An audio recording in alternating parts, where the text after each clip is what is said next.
Ladies and gentlemen of the living and the dead, my name is Ari Esther, and I am your friendly neighborhood Copernicomancer for all things horror.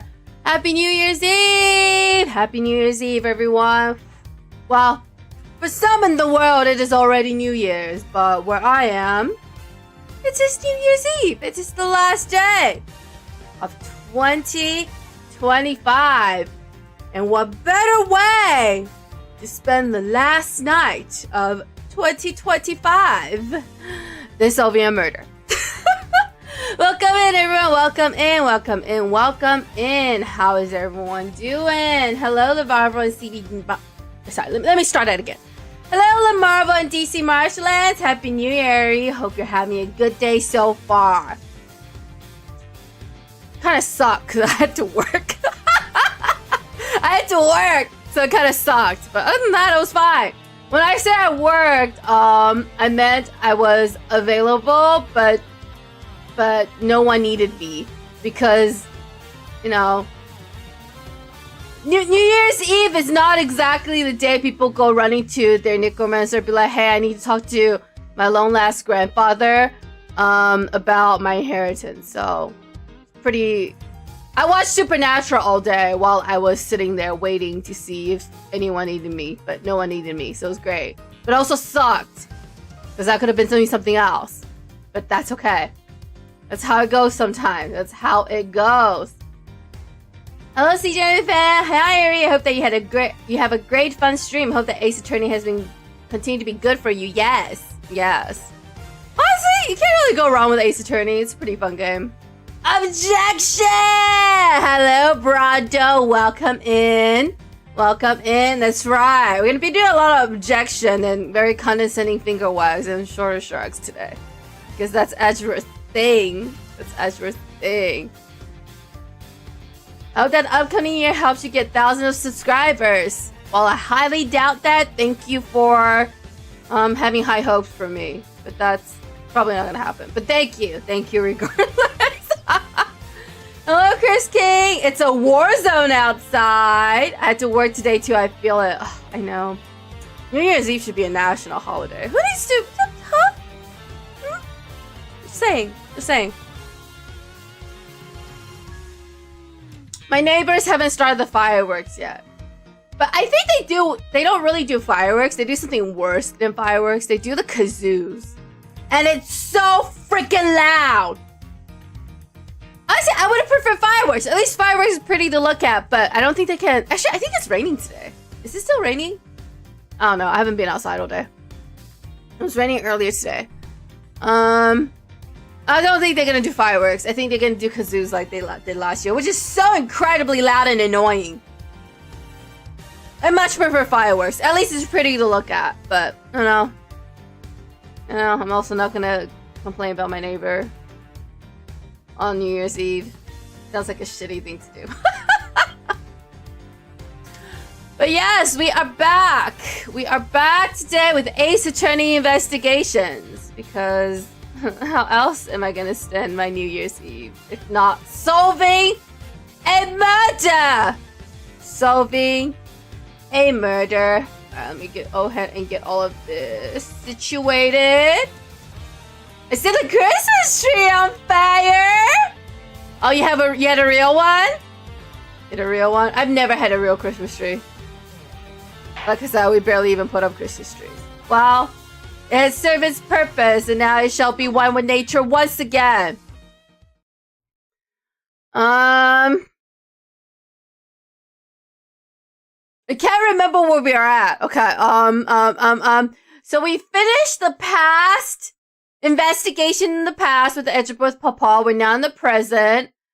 And one of the witnesses from the previous case is now the victim of this case. And, something about a poison. That's all I can recall. This is the incident that Gregory Papaworth, the IS-7 incident. Here's the pamphlet of the gallery. I'm still very confused why autumn and winter is in that order. It doesn't make any sense to me, but I'm sure they'll come into play later. There are ice statues in each of these rooms. Okay. I'm giving myself a recap. Because it's been a whole week since we played this game. Oh, and Larry's here. He drew us a sketch. There's a blowtorch. Probably used. And the luminous cloth lights things up, and poison gas ingredients. Okay. Alright. I'm slowly getting reacquainted with the game. It makes the house smell good. Real tree. Nice. Yeah, we can never have a real tree. Because it will probably rot before we get to it. Alright, April 2nd, 1:35 p.m. Zodiac Hall Fountain Room. Who's bound? Oh gosh, I don't remember anything that has happened in this game. It's Eddie. Gusto is the corpse. Larice is Larry. Oh, bound. Okay, Judy Bound is the former assistant to Samson Tangaroa. That's right. That's right. Now I remember. I always forget her name's Judy Bound. I actually don't remember her name. And there's Delisha Stowe, who I do a British accent for, but it sounds really, really bad. But you'll just have to get used to it. And everyone else we kind of already know. All right. I forgot what we're trying to prove here. Yeah, where are we gonna go talk to Miss Bound ourselves? But Eustace wants the grunts to handle the groundwork because he doesn't believe in doing his job correctly. Means I can just sit back and wait for their report. A winning strategy. Eustace is doing great, guys. He really should be a politician. He really should be a politician. I mean, that's the workings of a politician right there. There's something in the fountain. Huh? Huh? Oh, there's another body. There's another body. Huh? There's now another body. We're now up to, well, okay, technically Carmelo isn't dead. So we're up to 1.5 body now. Ice sculpture in the winter wing. They all melted. Oh. Oh, wow. I did not see any of this coming. Not that I remember anything that's happening. Hello, Andre. Happy New Year. Oh, thank you. Thank you. You too. You too. We're going to 2026 now. It's the year of the horse. The year of the horse. It's the year of the horse. Eustace is still not sure what's going on.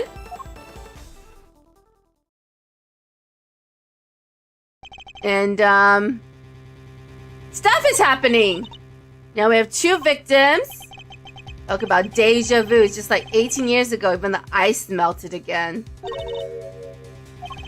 This is like somewhere rerun. Same people, same everything. Oh, that's right! The ice sculptures from last case also melted. Said it before and I'll say it again. This is no coincidence. Am I with you? Is Mao with you? I don't know. He is with you. Okay. I think the answer lies in the IS-7 incident itself. In fact, I'm convinced of it. Great minds think alike. Alrighty then. So who died? Oh, we're gonna get another trip down memory lane. To be continued. Oh. I see.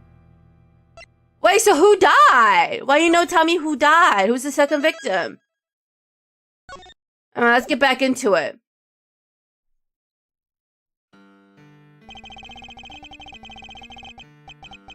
Alright, Fender's giving us a recap. So can't believe the IS-7 incident was Gregory's last case, with that it's been 18 long years since. A murder at a confectionery contest, and one of the participants, no less, Artie Frost. They pulled his body out of a treasure chest that was a part of Sensei Tangaroa's chocolate tableau. He'd been hit in the head with a large rock salt lamp and subsequently bled to death. We found the lamp hidden inside the candy castle Delicia scone had made for the contest. Then before anyone had the chance to investigate Mr. Frost's own room, all of his icy creations had melted clean away. Oh, we're back to 18 years ago! We're back to be Edgeworth's papa, alright! And we're going back in time. It is no longer New Year's Eve, it is now Christmas Eve once again. December 24th, 9:05 p.m. contest venue, Fountain Room! All of Mr. Frost's work destroyed. Mr. Montgomery wasn't very happy. He told us to get out and in no uncertain terms. So what do we do now? Can't believe he just up and kicked us out? I mean, you expect anything less of him? It is always the job of the police and the prosecutor's office to investigate the scene. You didn't have to talk to us like that. Can't assume that everybody's aims are the same as your own. You may wish to expose the truth, but others might prefer to accept things as face value. Deep words, Gregory, deep words! What you are thinking is right will depend on the person. But if somebody's innocent ends up behind bars because no one managed to uncover the truth, it can happen. We're all human, police and prosecutors included, which is why defense attorneys exist. Our job is to help people in just such situations, to be friends to the friendless. Now, we may not be able to investigate Mr. Frost's room as hoped, but that doesn't mean we give up. Okay. Alright, where are we going from here? Is Judy again? Look like you could use a little pick-me-up. I'm afraid it's all I have, but please, by all means. Alright, we got some chocolate. Tanro's favorite, handmade by Bound. Rather misshaped and incredibly sweet. A little sugar boost might actually help, although these are a little too sweet for my liking. They're a little uniquely shaped. Bender likes them. Imagine me of all people, a mediocre confectioner. She made them? Samson loves chocolate, so I had to learn. Keeping him supplied with his favorite treats is just one of my many duties. Although he does spend most of the time coaching me on how to improve my technique. Can't tell if Judy's a good person or a bad person. I do hate her dress, however. Mr. Tanroa sure is a lucky guy. Getting to eat homemade sweets made by the one and only Judy Bound whenever he wants sounds amazing. Bender's having a little fanboy moment. Seems you're quite committed to the work you do for Mr. Tangaroa, Miss Bound. What right would I have to stay here otherwise? Oh, I was abandoned as a baby. And Mr. Tangaroa took me in. Oh, I see. Twists just keep coming. One snowy Christmas Eve many years ago, he found me on the steps of this very mansion. He saved my life and became the father I never had. I can never repay him, so my work for him is the least I can do, and I'll be here for him as long as he needs me. I see. Eddie was very moved. So is Edgeworth's papa? And to think today's Christmas Eve, and I can't even give him his present in person. I'd do anything to save him, anything. Please, if there's something I can do to help, just say it. Alright. Perhaps you could help us by answering a question. Did you know the victim? Alright, Judy didn't know the victim very well. But if you want to see some of his work, I have a picture of the sculptures he made for the final. Okay, so she had the pictures of his ice sculptures. She calls them masterpieces. Who would have thought you could make such intricate statues out of flavored ice? Samson adored them too. It's Tartarus and Gemini. I didn't know you were keen on constellations and zodiac, Eddie. Oh. The stories those stars can't tell. Take Gemini, for example. See the lyre? That's what the harp is called. And the lyre doesn't have any string. Did Mr. Frost forget to add them, maybe? Doesn't sound like something he'd forget to do.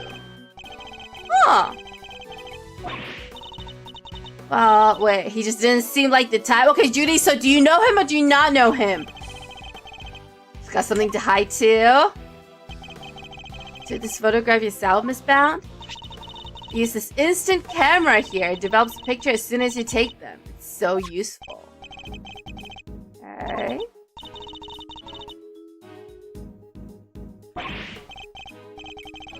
Alright, Judy's gonna take a photo of Eddie and Edgeworth Papa.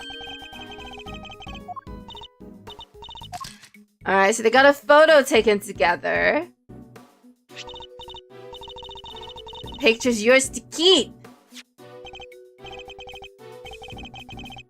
Vendors have your little fan moment over the Polaroid camera. It's the only one we've got, so we use it for all our picture taking needs. It's very convenient, but the lack of negatives is something of a shame. There aren't any negatives for us to reference. I assume Mr. Tanro used this same camera during the contest. Okay, he used it for some work-in-progress pictures of his seascape, and later to take some photos of the other contestants' works. Didn't you take a picture of the body when you discovered it? And didn't you discover the body while the judging was still underway? Samson wanted pictures of all the entrance completed rooms, but the film ran out just as he finished photographing Mr. Gusto's work. They asked me to go put in a new cartridge. He seemed to think there should have been more shots left than there were. Suspicious! The film ran out sooner than expected. The number of shots he took didn't line up with the number of shots remaining. We thought maybe he just lost track somewhere along the way. But had he really, though? I went to our living area to change the film and was passing through the fountain room on my way back when I heard the sounds of something break and collapse in Samson's room.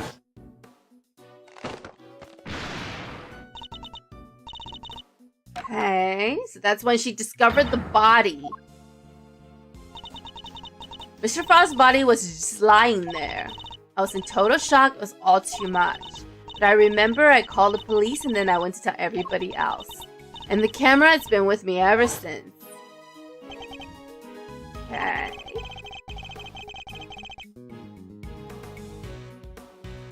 Edgeworth Papa wants the camera and the pictures, and Judy has handed them over. Takes photos that develop instantly. A new film cartridge has 20 exposures, but there are only 3 remaining. Oh. Mr. Frost's room added to the court record. Comes Detective Bad. They're done investigating. They're done with me. I have to do a British accent, that's right. They're done with me, that's for certain. The big meanie told me to clear off. Honestly, that mannequins will be the end of me. The cheek of him. Is he got tired of people coloring up his crime scene? Detective Bad got ran off too. Why would Mr. Montgomery go so far as to exclude his only detective? Because he's suspicious! So, got a pretty good look at the scene. As for Gusto, he's enjoying a nice little chat right now in Frost's room. Now, the fact that Miss Bound says she saw him going in there during the contest. Oh, Mr. Gusto went into Mr. Frost's room? That's right, I have to say he looked very much like he didn't want to be seen. I don't know what he could have been up to. It's candidate number 1 at the moment. As the guy who melted Frost's work. Oh! Yes, I really want Mr. Gusto went into Mr. Frost's room. And a photo of the room right here if you need it. It's all yours. Bad is giving it to us because he's helping us. He cares about the truth. That's right, because Detective Bad is a good guy. Mr. Von Karma won't be happy about this. Yeah, well, I'm not Von Karma's stooge. If he's gonna stonewall my investigation, then I'm not gonna play by the book either. Can't let some pesky rule keep me from finding the truth. Good night, Mr. Edgeworth. Alright, let's take a look at these pictures. Let's take a look at these pictures. See what we're gonna learn from them. Well, I haven't the foggiest what you're all going on about, but here's to new friends, eh? Miss Scott is just hanging out. We're just hanging out. It's definitely nice to have the good detective on the outside, that's for sure.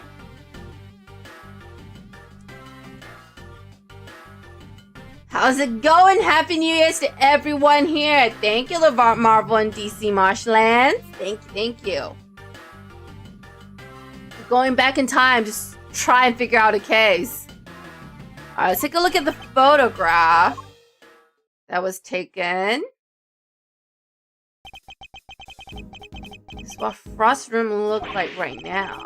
There's nothing left of his flavored ice sculptures puddles.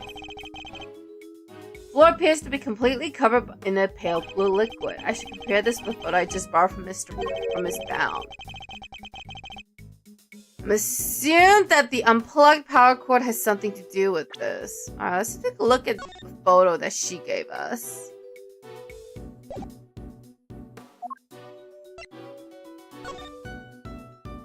Oh, it's missing one of its light thingy blob. Okay.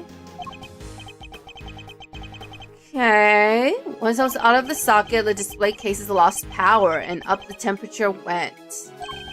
Looks like they were all connected to the same power strip.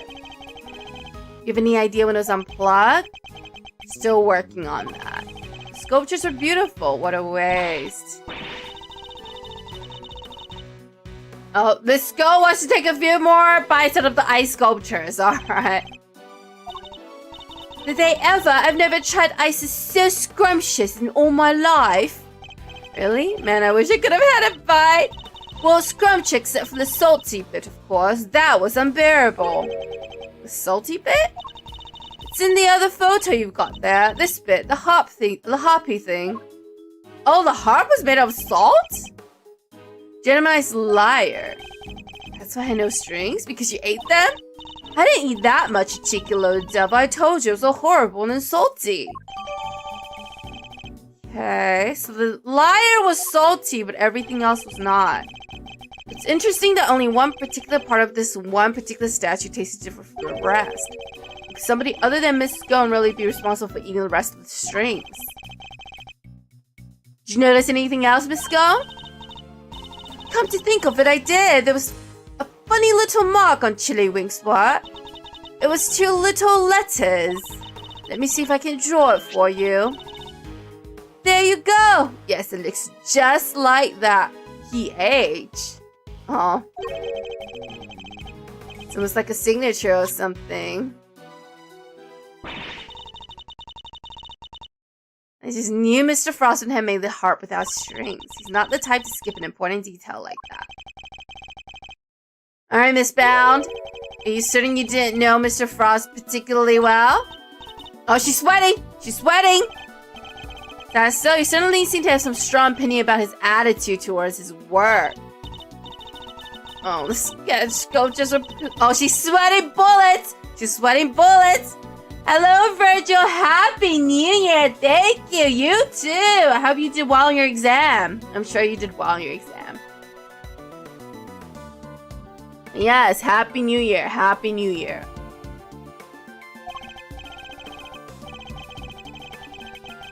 Gregory is convinced that Judy knows Mr. Frost more than she would say. What makes you say that? An item of evidence appears to have been one of Mr. Frost's possessions, and it shares a key feature with another piece of evidence.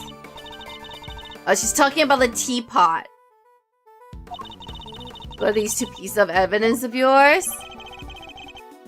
Alright, here we go. The seal and the teapot. Take that. Did we do good? We did good.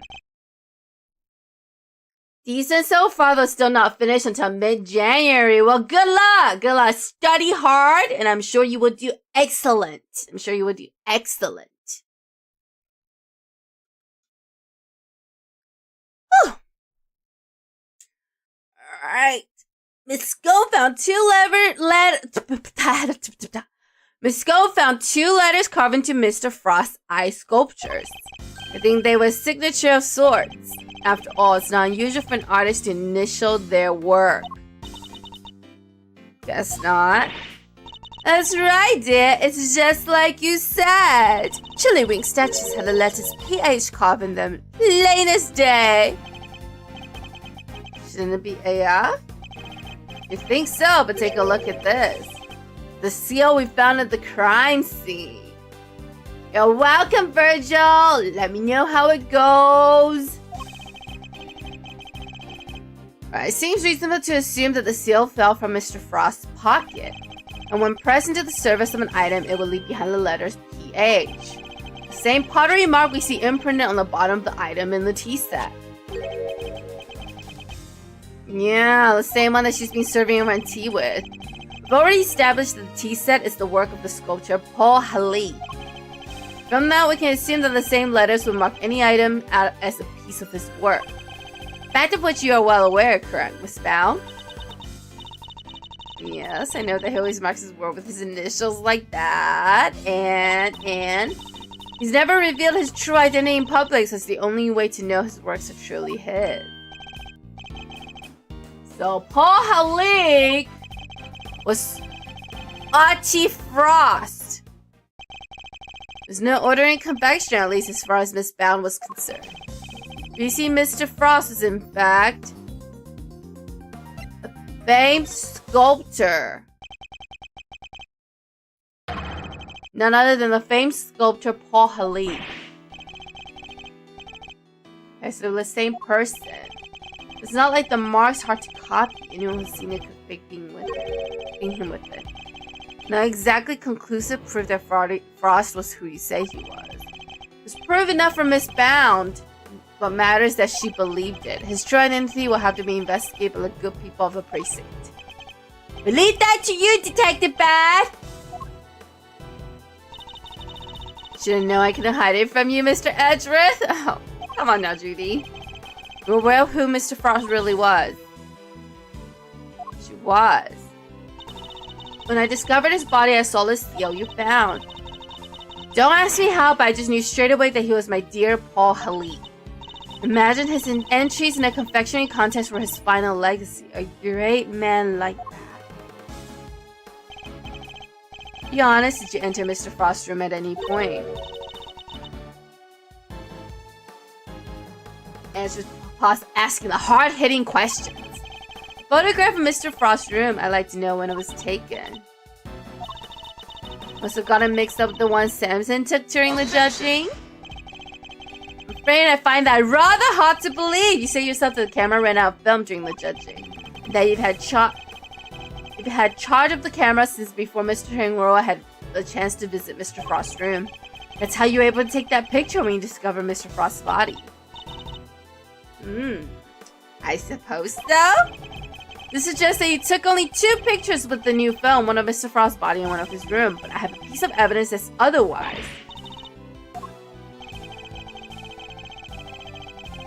Which piece of evidence contradicts the assumption that Miss Bound only took 2 pictures?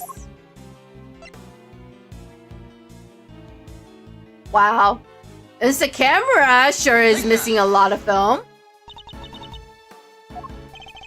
Gave the picture of the body to the police and the picture of Mr. Frost's room to me. He gave us that picture he took of me and Mr. Ashworth too. 3 photographs in total, and yet the film cartridge in this camera only has 3 exposures remaining, so it's missing 17? Out of a total of 20. Took more pictures, and I want to know what of. Oh, wow. Wow, Edgeworth's papa is tearing her apart. I'll need to see all the photos you took. Perhaps then we'll finally learn what you were really up to. I confess, I've been lying to you. Alright, let's see what Judy has to say for herself. These are all shots of Frost's room. So she took pictures of his work from every possible angle. When they were taken, the ice still hadn't melted yet. It was you? At least I'm pretty sure it was? Wait, what? Well, you see, I'm a huge fan of Mr. Halik's work, as you know. I was petrified that they might be ruined. Well, with the investigation that was going on and everything. So I thought I should at least capture the sculptures on film for posterity. And how'd that make them out? I think perhaps I was so intent on getting the perfect photographs that I might have tripped over the power cord without noticing. My mistake? Are you sure? I didn't notice at the time, but wow, how could I have been so careless as to cause the loss of his final masterpieces?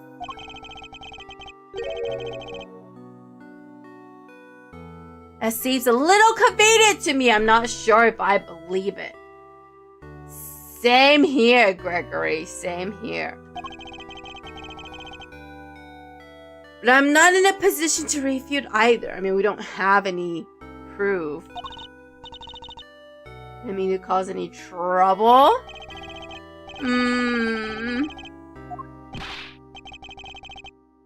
Wow, Bender just keep forgiving people left and right. Picture's yours. Hope it helps. Alright, 2 photos, one from Bound and one from Detective Bad. Mr. Frost's room updated in the core record. Here comes Von Karma! Here comes Von Karma! Are you infernal nuisances still here? You don't know when to give up! Wow. Rude! For as long as you like the answers still the same, you're not part of this investigation. Whether we're part of it or not, we'll uncover the truth nonetheless. Von Karma is simultaneously insulting and praising Edward's papa at the same time.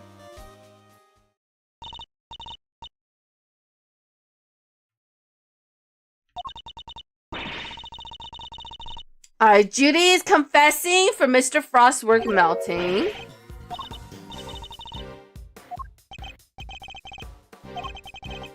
Gusto does not care.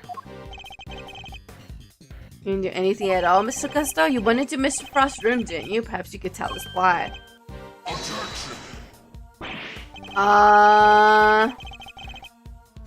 Von Karma's Wait, what? Oh, Von Karma's now accusing Judy of being the accomplice.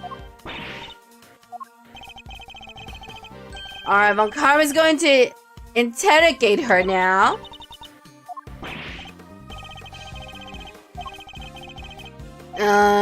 Okay, he's taking Judy with him. Bad, Gusto, and you Scone. I have questions for all of you, and I expect answers. Okay, so Von Karma has taken every bit of information with him. Suppose that means there's little point us hanging around here either. Perhaps time we get going. It is rather late. Listen, has let up. Alright. Edward's papa and Fender's going home. We grab a burger before we go back. Because Fender is hungry! And so is Gregory. First port of call will be with Mr. Tangaroa. To be continued. Alright, so we got a little bit more background. It was a fairly short bit. That was a fairly short bit.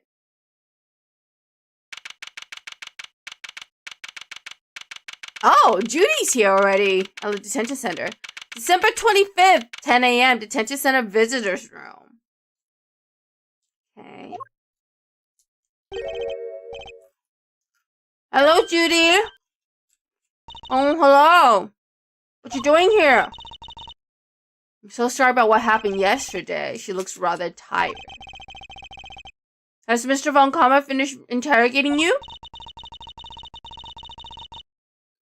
Yes, though he really only seemed interested in how I melted those sculptures. Yes, we're also here to see Mr. Tangaroa. Judy's very worried about him.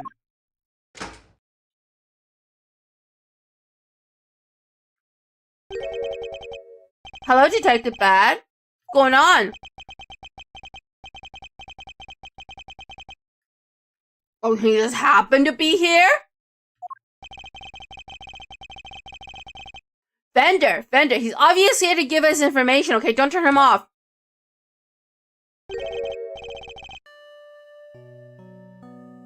Oh?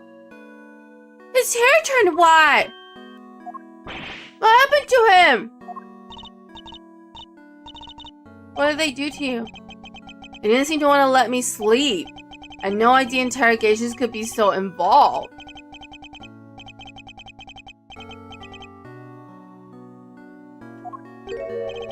Damn! What's going on here, Detective Bad? I'm not the one doing the interviewing. It's the guy they put on the case before me. I like Von Karma's methods about as much as you do, which is why I'm doing what I can to help. Oh, it's Detective Bad who got him out of there! He's still being in the interrogation room right now if it weren't for him. He's such a good guy! I love Detective Bad!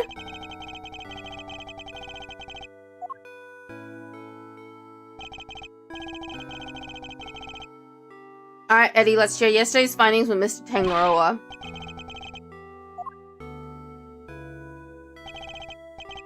Mr. Tangaroa, I found out quite a bit if you'd like to hear it.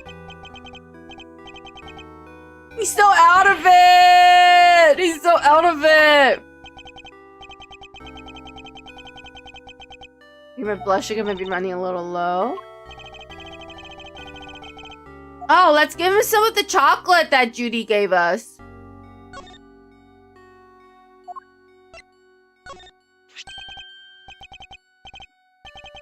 Yes, well, technically Judy gave it to us, but now we're gonna give it to you, Mr. Tangaroa. Have some chocolate.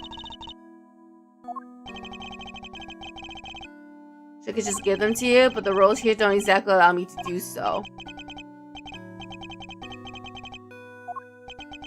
Detective Bad?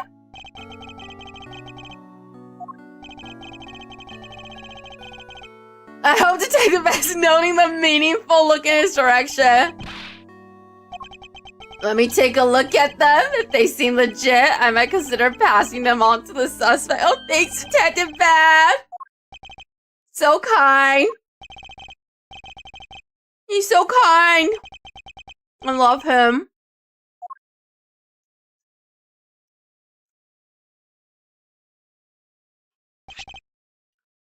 He's gonna hand them over. How much this means to me? I love Detective Bad. Yeah, you don't want to get in trouble, okay? You want Von Karma to know that Detective Bad was being nice to you. He might get mad. I wish to put your livelihood at risk. Now to sample these treats. Detective, I apologize for putting you in a tight spot. I didn't do it for you. It was my call. He's such a good guy. I'm with Fender. The sweetness. I feel like a man reborn. Were they your handiwork, Judy? Judy made them.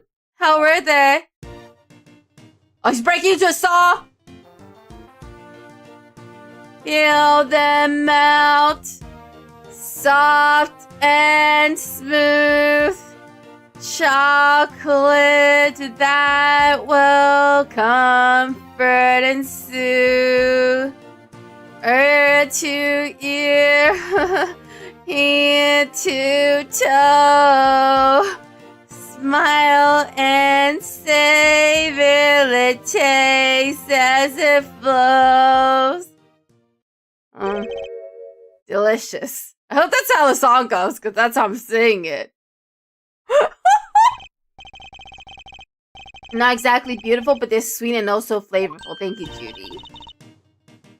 Alright, Judy is glad that he likes them.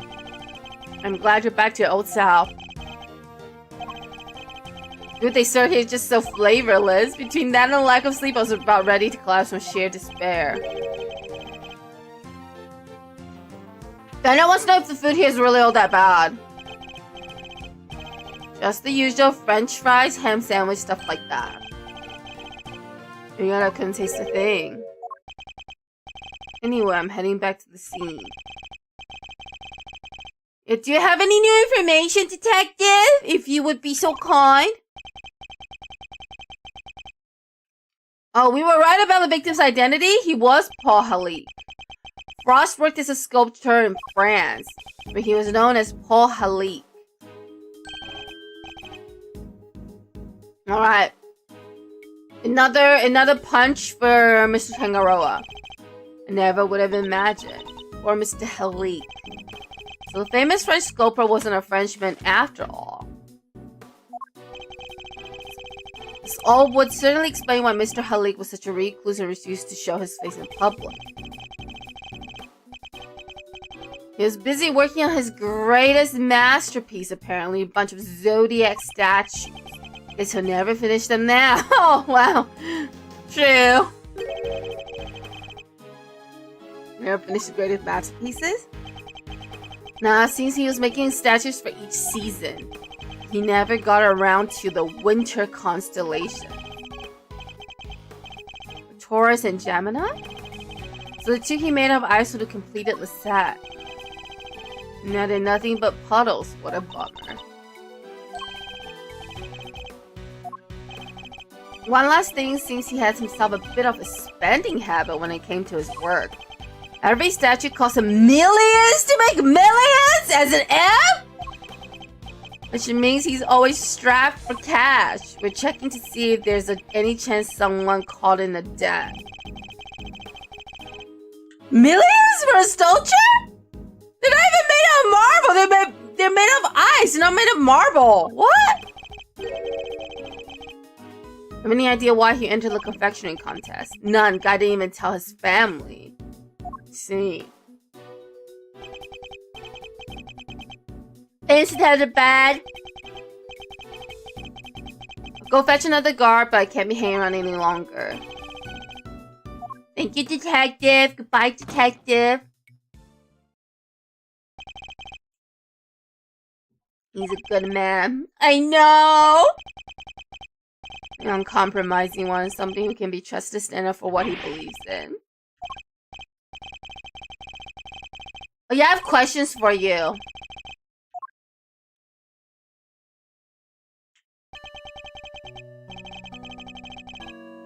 Okay, so we gave him an update. There's some apologies involved.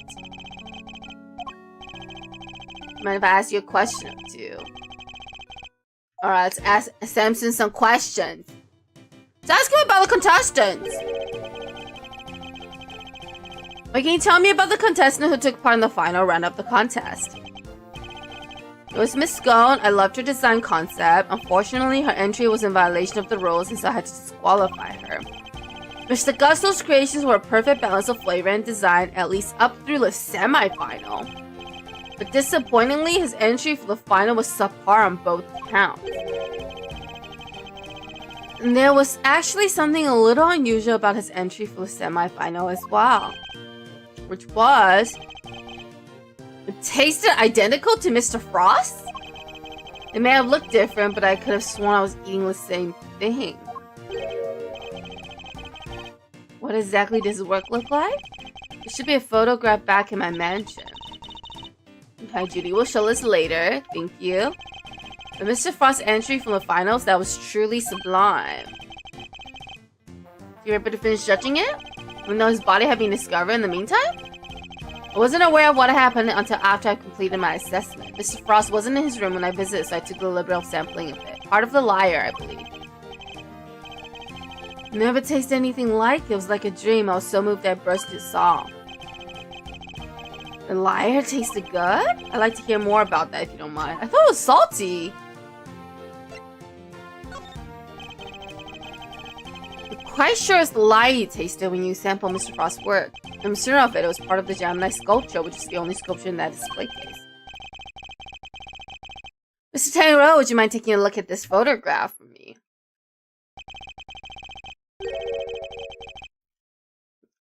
Yeah, so the part you tried was the liar, the one shown here without any strings. There were strings originally. That was the part I ate. So the strings were missing because Miss Tangaroa ate them all and he enjoyed them? Miss Scone told us she ate a part of the liar as well, but she said it was far too salty for her to finish. And it's true. The truth is, I've suspected for a while that there might be something wrong with my sense of taste. How so exactly? There's a taste disorder characterized by an ability to detect salty flavors. And I suspect I've been suffering from it. Oh, so that's why the cafeteria food is disgusting to him. Because he can't taste salt. I eat so many sweet foods on a daily basis that it took a while for me to even notice. But there's no denying it now. It'll explain why the food here seems so bland to him. Remember, there was some long-term treatment option. I highly doubt a total cure for your condition exists. Nevertheless, you should put in a request to police for a proper evaluation. That won't be necessary? I have a recipe for a cure back at my mansion. You do? I do. You can take a look at it for yourself if you like.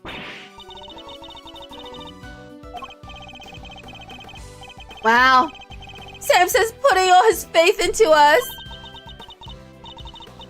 Judy's sweating bullets, though. What on earth is the secret recipe for a miracle cure that they've been hiding?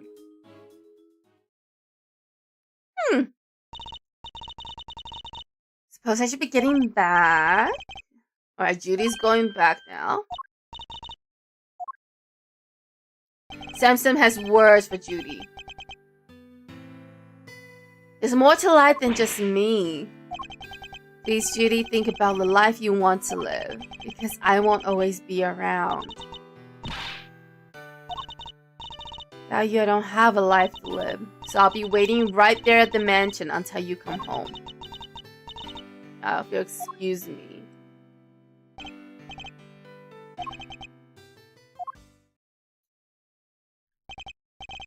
Seemed really upset, thought I saw tears in her eyes. Why'd you even say all that to her? Because I worry about her. Why? She can't keep putting my needs ahead of her own. What do you mean?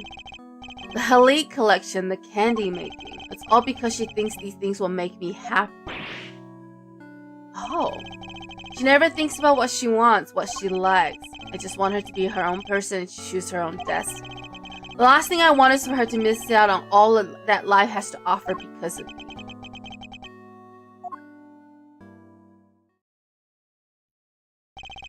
He really does see her as his own child. What parent wouldn't want their child to walk their own path? What parent wouldn't do everything they could to protect them? I know exactly how he feels in this moment. Aww, Gregory getting sentimental. I think I've asked of you everything I can for now, Miss Tangaroa. You should be getting back to the scene of the crime. Suppose I'll be going back to the interrogation room for another session. Oh no! Speak to the police for me. We'll try. Ace up our sleeve for when the time comes. Be back to brief you, Mr. Tangaroa.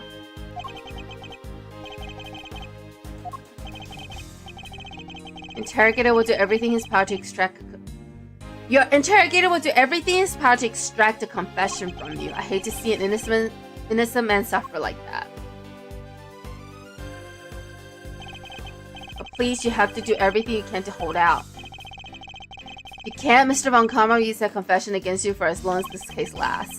It will make it that much harder for me to save you. Alright.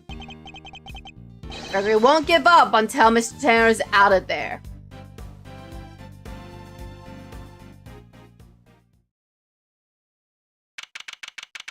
Back at the scene of the crime! December 25th, 11:03 a.m. Contest venue, Fountain Room. Detective Bad is looking pensive!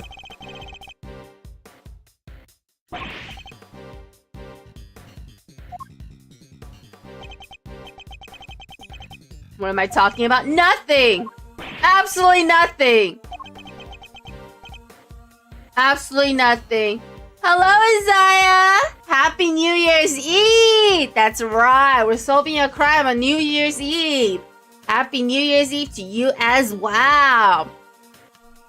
Happy New Year's Eve to you as well. Let's see if we can solve a murder before 2026 comes.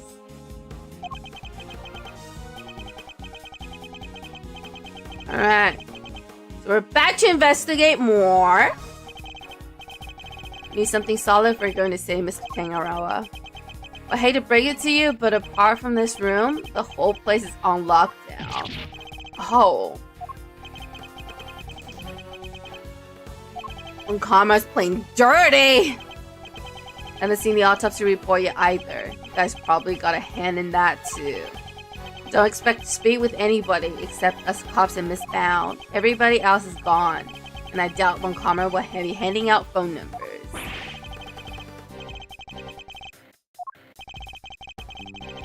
So what's your plan of action, detective?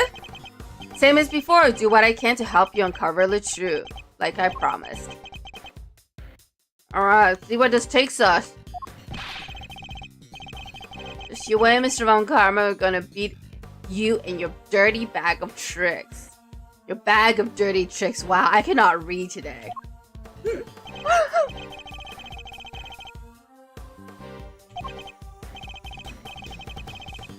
Alright, we can take a quick look around the fountain room and see what we can find. Get investigation. Let's start with this piano here. Seems these instruments are used on Mr. Tangaroa and Miss Bound's TV show Bacon Pop. Some of the few things in here that aren't made of candy. Did just me or does the detective seem a little disappointed? He sure likes his candy. Oh, it's so cute! The drums are made of cookies. There's a drum set here decorated to look as if it were made of cakes. They must play it on Bacon Pop. Already checked. There's nothing inside any of them. And no sign of anything having been put inside or taken out either. They're not relevant to the case. Thank you, detective! I may like lollipops a little too much, but I'm no sucker. Damn, that was smooth. Alright.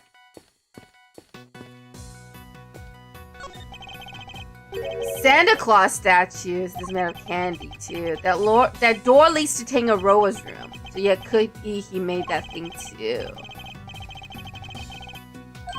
Oh, he's thinking about present from Miles. He wanted an attorney's badge. I wonder if Mr. Tangaroa would make one out of candy for me if I asked. He probably would. That's the door to Gusto's room. Guess the candy reindeer is meant to show the way. Big antlers like that must be a bull. I think not. Male reindeer shed their antlers in winter. Therefore, this must be a female. Damn. Yeah. This is quite the trophy. Awarded to Tangaroa, first place International Confectioners Association Annual Spectacular. Made of candy. I guess it wasn't meant to last forever. Rises fame, none of it lasts forever, right? Well, that was deep, Detective Bad!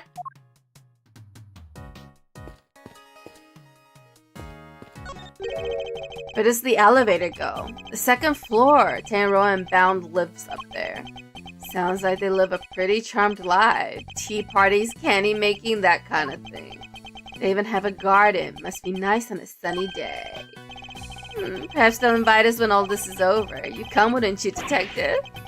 Don't get ahead of yourself! I'm not in the habit of palling around with attorneys. Oh, Detective Bad's so nice. There are more trophies belonging to Mr. Tangaroa, but they're not all for confectionery contests. Some appear to be for charity work. A testament to both his character and his professional achievements. In recognition of Bacon Bop's long-standing achievement in making children's dream come true. Alright, there's a snowman right here. Scone's room is through there. It's marked by a snowman, a candy snowman by the look of it. It's really sizing it up. He's thinking of making that his next lollipop, is he? Maybe.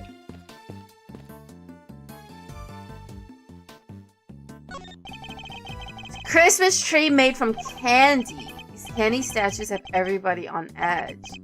Ants get in here, that's our scene ruined. It would be pretty disastrous, I suppose. Alright, nothing to see here. Alright, I've already looked at the instrument. What's this? There's a light here, some maracas designed to look like ice cream cones. It's so well made that it's hard to tell what's candy and what's not just by looking.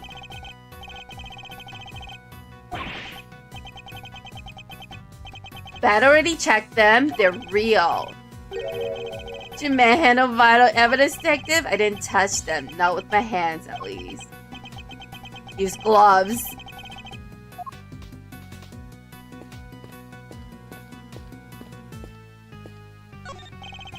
Statues on the fountain depict cherubs enjoying some chocolate fondue. Oh, now I want dessert. Paul Halik's work, apparently. Hand it to him. It looks so real. Detective, are you saying you have personally seen cherubs before? Oh, he's poking holes in people's words.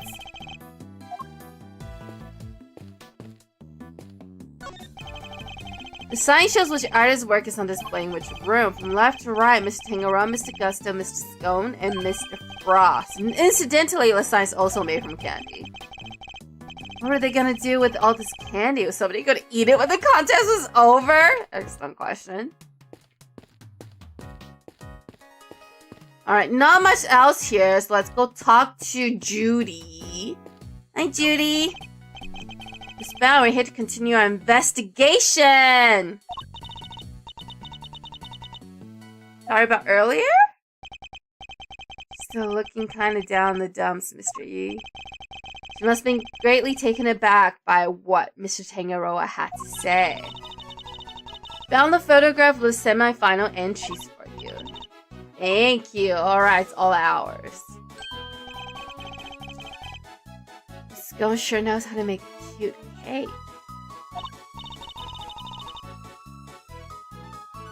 Interesting how Gusto's flower and fruit look exactly like Frost. Samson loved her design for that one. He loved the design and flavor of Mr. Gusto and Mr. Frost's entries too. Only problem was, as Samson mentioned earlier, they tasted exactly the same. They look the same too. If you look closely, the flames on the phoenix and the mane of the unicorn. The beak and the unicorn are always identical. Beak of the phoenix and the unicorn's horn. Flowers look the same. However, their respective entries to the final tasted nothing alike.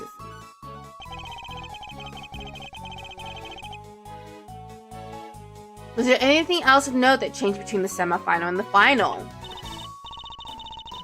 Nothing major, but I guess there was one thing. Mr. Gusto's son was always here with him throughout the contest, but he was nowhere to be seen during the final. Why would his son come and hang out at the contest venue of all places? You're sure you're happy for us to keep hold of this? Of course, I hope it helps you with your investigation. Semi-final entries added to the court record. Frost and Gusto's creation had different designs but taste the same. They kind of look the same too.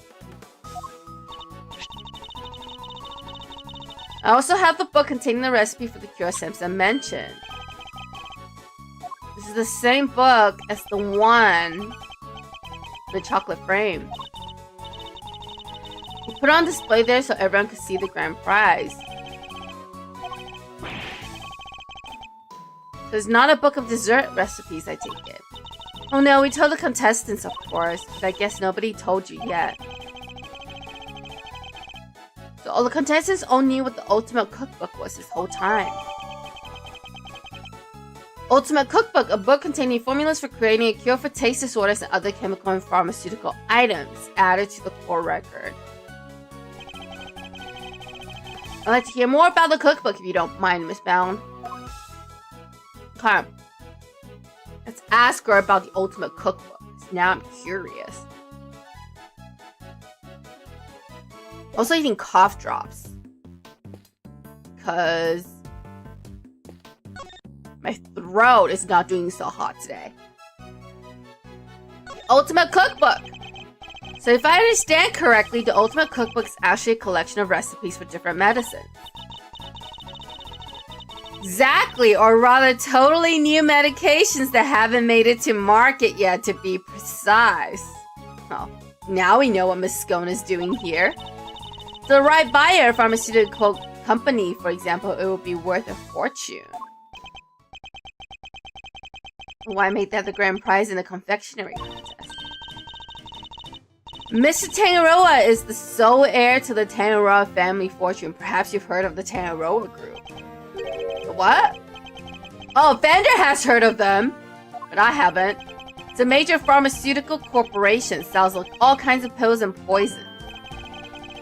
New Cold Killer Pro has been making some real waves since it went on sale.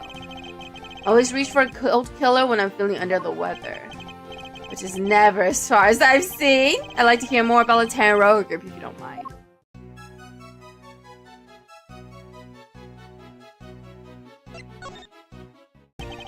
So did Mr. Tangaroa not want to take over for his parents and go into the family business? No, he preferred the idea of making people's lives better through the power of confectionery. And his parents supported him in his quest to become the best in the world. Then when they passed away, he inherited the cookbook. Why would he make such a valuable heirloom a mere contest prize? He's being hounded by so many people looking to make the book their own. He was tired of it. But it would have been an insult to his parents' memory simply to give it away. So he decided to find somebody he felt was worthy of it. But the board of directors loved that. Handing over the fruits of all their expensive research to someone else. They hated the idea, of course, which is why Delicia entered the contest. The Tangaroa group wanted her to win the book back for them. That makes sense now. So you knew she was a pharmacist all along? Yes, and not only that, I told her how to appeal to Samson's taste. I tried to help her win. I wanted to protect Samson by protecting the Tangaroa group. If that cookbook fell into another company's hands, the board would never forgive him. So I wanted to find a way to keep it with the company, but in a way that Samson couldn't object to. So that's how Miss Scone managed to make it so far in the contest she had no business taking part in. Miss Scones wasn't the only one pretending, was she? Mr. Frost wasn't really a confectioner either. And he still made it all the way to the final just like she did. Not bad. It's unbelievable, isn't it? Such a talented sculptor and a gifted crafter of desserts, too. Or he has someone else made his candy for him. Gifted indeed, judging by the standard of his work in the final. But how did one man produce a piece of that size and quality in such a short period of time? Not sure I have much more to tell you, but if there's anything else I can help you with, I'd be happy to, of course. Certainly it's a cup of tea you made us yesterday, if you wouldn't mind. I think that might help move the investigation along nicely. Alright, she's gonna go make tea for us. Judy's gonna go make some tea for us. And we're gonna investigate some more.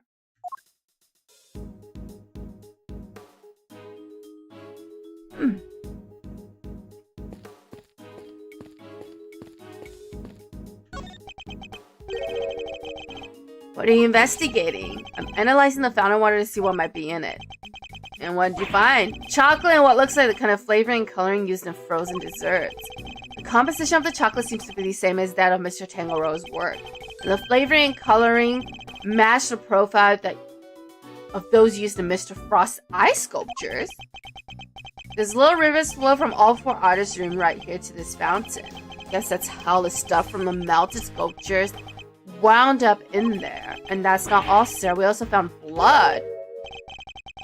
Why is there blood in the water? We met our investigation of the murder scene, detective.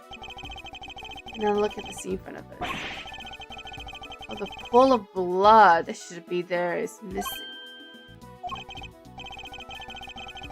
I don't remember anybody mentioning they removed the blood on the body.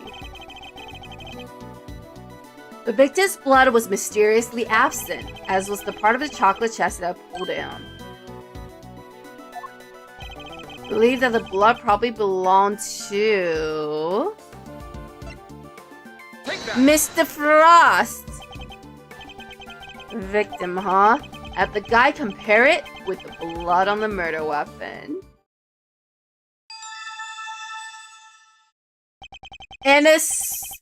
And a twinkle later, we had the forensic results. It's a match. The blood in the fountain is Frost.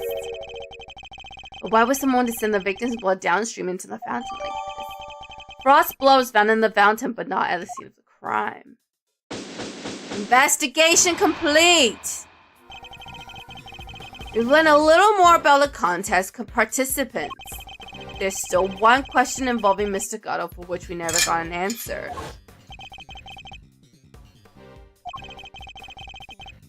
Oh yeah, for when he went into Mr. Frost's room. Von Karma wouldn't let us know why. What was he doing in Mr. Frost's room? And that's not all. I also have questions about the work he submitted for the semi-finals. The confectioner who admits to lacking design sense and a sculptor with it in spades. Mr. Gusto could not have hoped to win such a high-level contest by himself. Which is why I'm beginning to wonder if there was some sort of connection between him and Mr. Frost. Detective! I need to ask Mr. Gusto a few more questions. His story still doesn't quite add up for me. Oh, Detective Bat is on board with us! We need to figure out how to get in touch with him. Do you know? And Mr. Von Karma has appeared.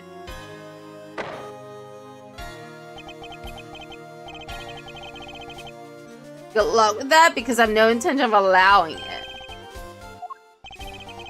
Already in the midst of my own investigation to Gusto, so there's no need for the likes of you to pester him with the same questions again. And I'll however be happy to answer any questions you might have.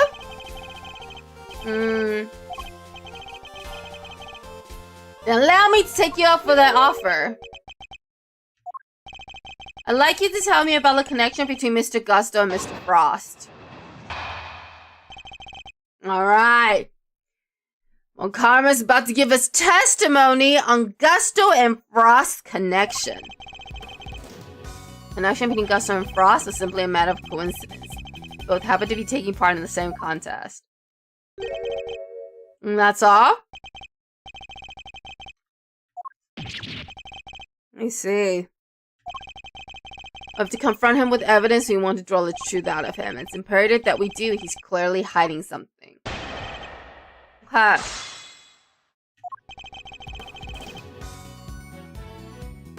Usually I press people for funsies. But we're not going to. Because there's no point.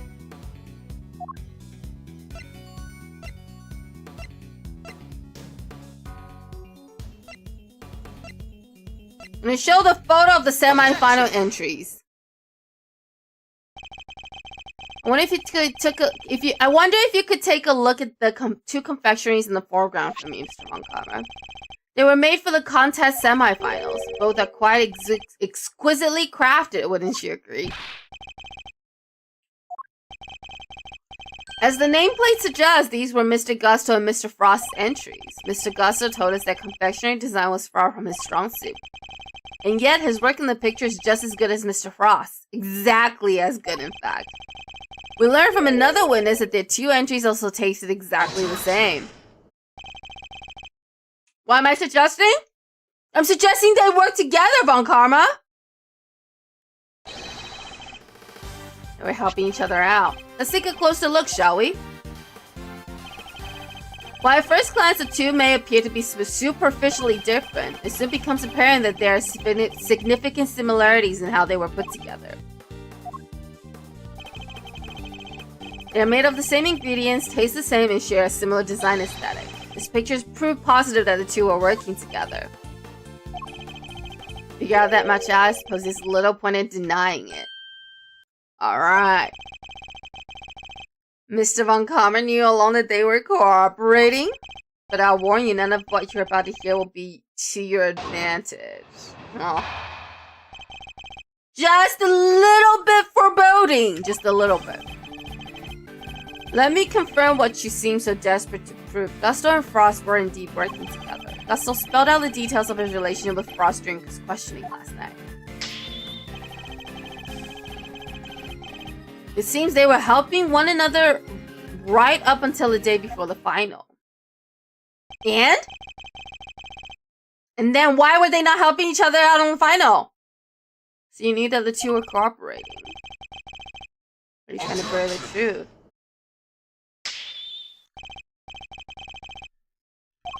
I merely wanted to avoid you poking your nose around before I could provide proper context in court. It simply slipped my mind to explain that to you. Of course it did, Von Karma. Of course it slipped your mind. Need to figure out what it is he's hiding. I can't let things end like this.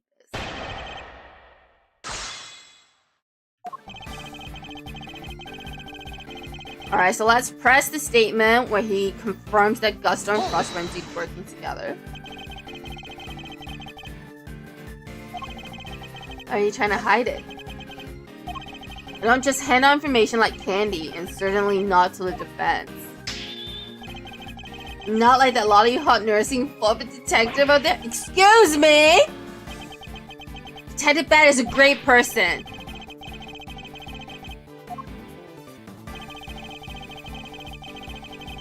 And let's press him on when Gusto spilled the details. After Mr. Frost's work melted, right?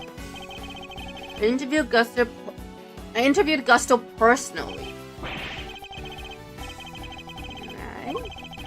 Imagine Mr. Gusto probably mediated his way through the difficult part.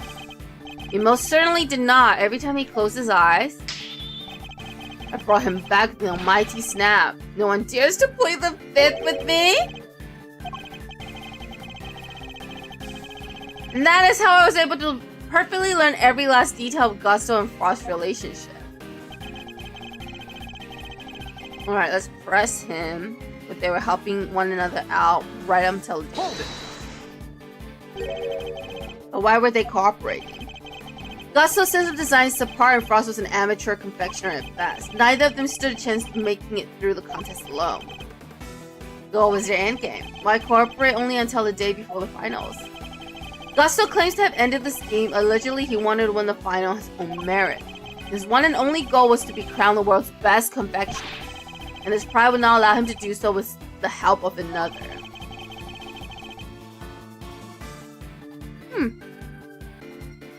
Cheaters can only ever win hollow victories, I guess?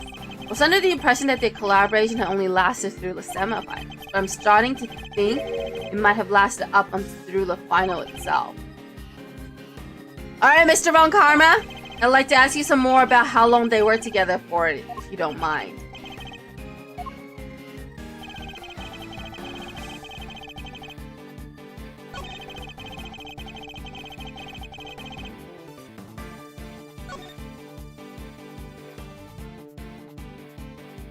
Okay. Express a statement where Gusto's sense of design is the par. Hold it.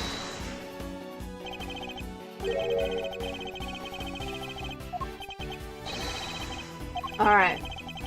He made what he alleged to be the likeness of me. Just think of the abomination he came out with, turned my stomach. Kinda like the guy's work. Oh, anyway, there's an inevitable they will wind up working together. Alright, let's press the statement. Will they cooperate until the day before the final, then decide to compete on their own merits? Compete on their own merits. You really believe that they were just cooperating until the day before the finals and they just simply stopped? Seems a little strange to me, wouldn't you agree? Von Karma does not agree. concerned enough to try to hide it from me only a few minutes ago. Which means there must be a reason for that. Based on Mr. Tannero's assessment, it sounded as if Mr. Frost's entry for the final was the clear winner. Which means he must have still been working with Mr. Gusto, right? That's precisely what I was thinking. I must have some evidence that proves that they were cooperating right up through the finals.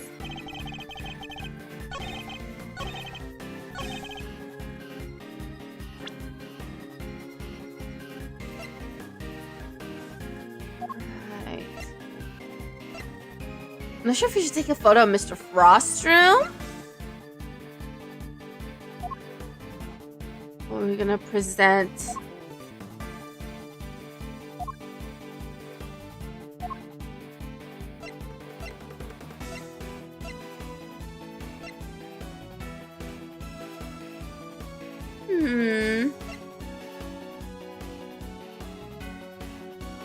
Use the final dialogue decided complete on their own merits.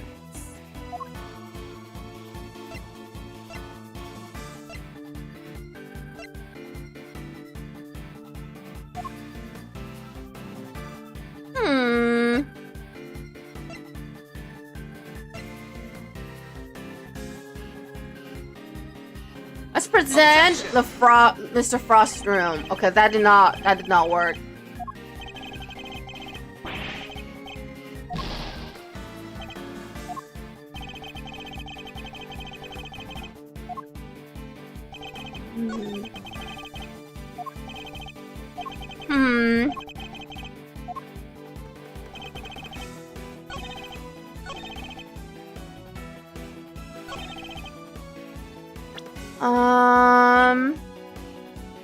Rules of the contest, the seal.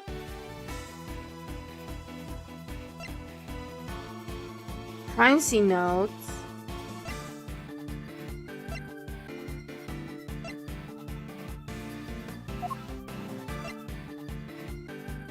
Luminous cloth. Candy.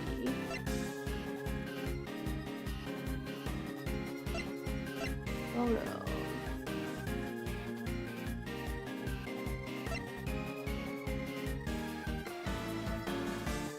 Two cooperate until the day before the final, then decide to compete on their own benefits.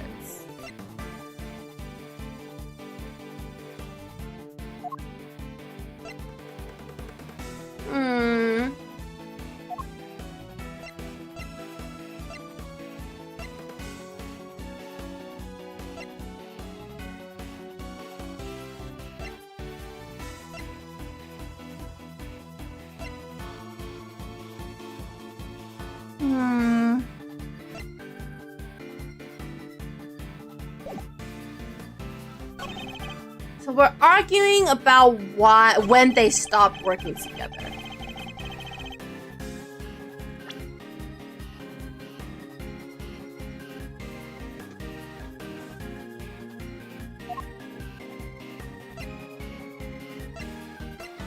What's in the photo of Mr. Frost's room?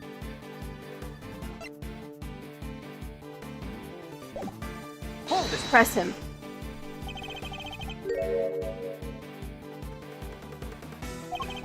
Seems a little strange to me, wouldn't you agree? Touch of the truth, what do you find strange or not? It's not my concern. Interesting.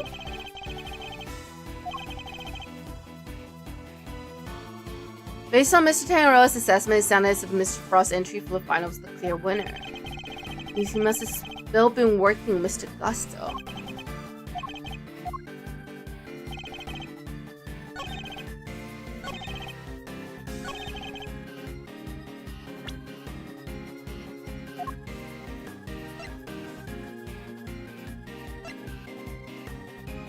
Book. These are my final entries.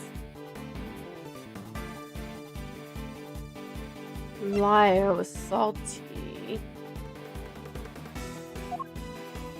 What else have we got? Salt lamb.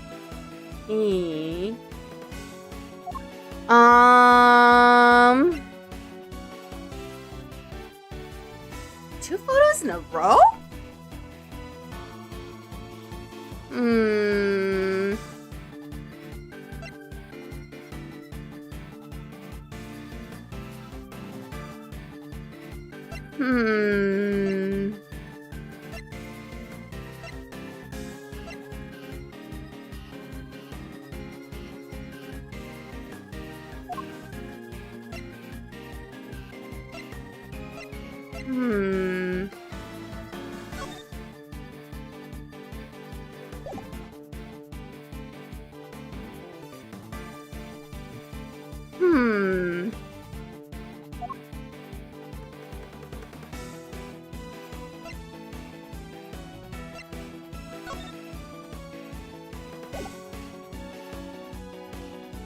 Preview was still working up until the contest? Objection! Alright, that was right. Miss Go's testimony. They weren't working together during the finals. I find that a little hard to believe. Miss Scone is on the record as having described Mr. Frost's creation as scrumptious.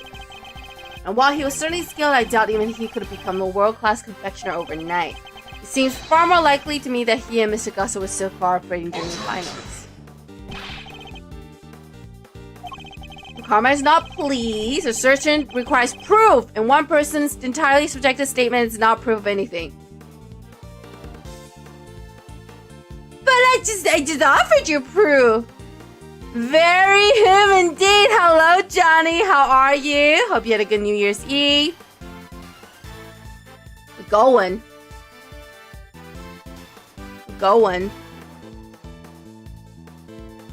Might end stream a little bit early today. I think my voice is going away. Besides, even amateurs can occasionally make delicious food. Perhaps Frost was simply lucky. Think so? My wife, for example, rude! He said amateurs cooking puts first-class chefs to shame? Yeah, how is that not an entirely subjective statement? Furthermore, you're ignoring another crucial part of the pharmacist's testimony, namely that she also describes some of Frost's work as being unbearably salty. In other words, your evidence actually shows that Frost failed to produce a perfect confectionery. That's only the liar, though. It must be someone I can prove that Gusto and Frost were still collaborating. What is it, Fender? It's something that's been on my mind. What is it, Eddie? Mr. Frost's entry for the finals wouldn't have taken a while to make? I would imagine so. Making flavored water freezing raw and then carving 2 whole sculptures? Could he really have done all that work and help Mr. Gusto with his work? Oh. If it was me, I had barely gone as far as setting the flavored water up to freeze part. Just can't see how Mr. Frost could have pulled it off. Happy New Year's Eve to you and chat too. Thank you. Hope you have a good start to your 2026 tomorrow.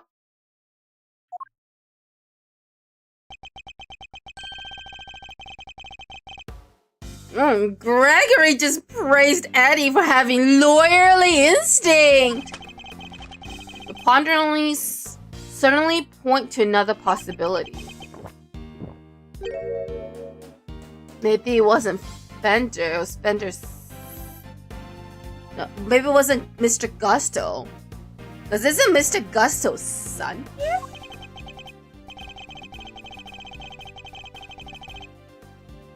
Eddie's right, Mr. Frost would have needed to freeze his own large blocks of ice to create his art.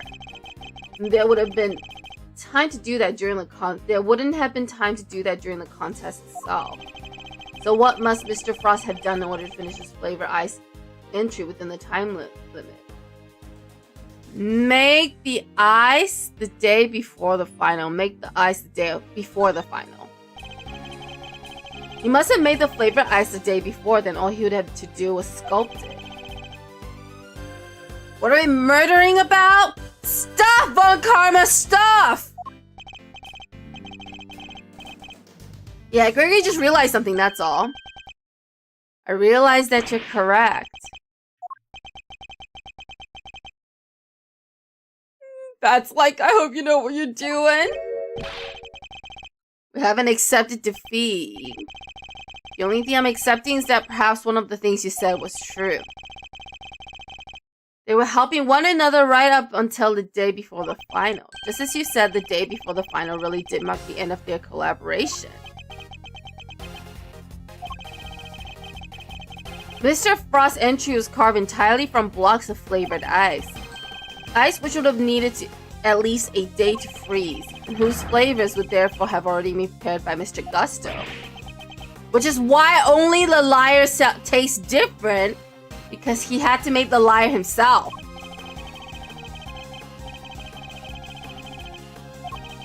In that case, why didn't Mr. Frost reciprocate and help Mr. Gusto in return? Objection! Perhaps not. But I imagine Mr. Gusto could tell us, so why don't you let us speak with him? Or do you still insist your interrogation was as thorough as you claim? Ooh! Ooh! Gregory just called on Karma's methods into question. Just don't understand why you would obstruct a perfectly valid line of inquiry. Give me one good reason as to why you are keeping Mr. Gusto from me. The how and why of Frost and Gusto's collaboration have absolutely no bearing on this case? I beg to differ.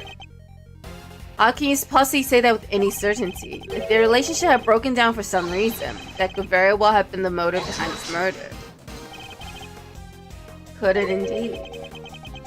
Then why did Gusto himself tell me all about it? Why did the man you seem so keen on accusing share the detail of his collaboration with the prosecution? So he has some proof to back up your posture suspicious this time. Let's see. Mr. Gusto only acted suspiciously one time that we know of. And I imagine Mr. Von Karma is aware of exactly what that suspicious action was. Which means this is probably a trap.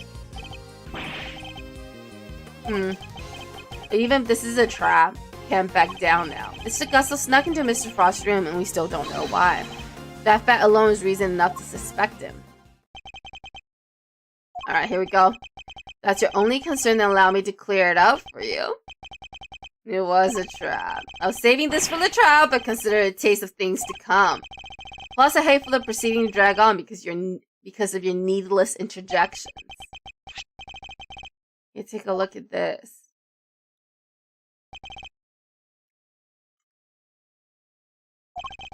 Gusto and Frost and their sons.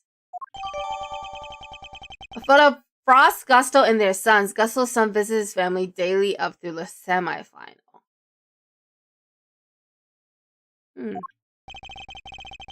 Gusto snuck into Frost's room in order to retrieve this photograph. But why? It seems their sons attended the same elementary school.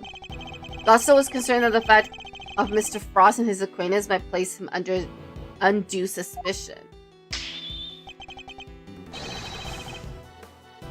Concern that he had just proved was entirely well-founded. Gusto's actually make perfect sense. You have given me no reason to believe otherwise. Or they weren't collaborating at all.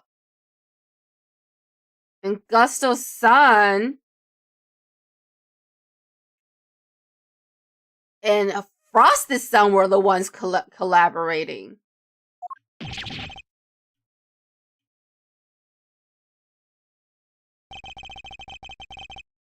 He's never gonna let me talk to Mr. Gusto.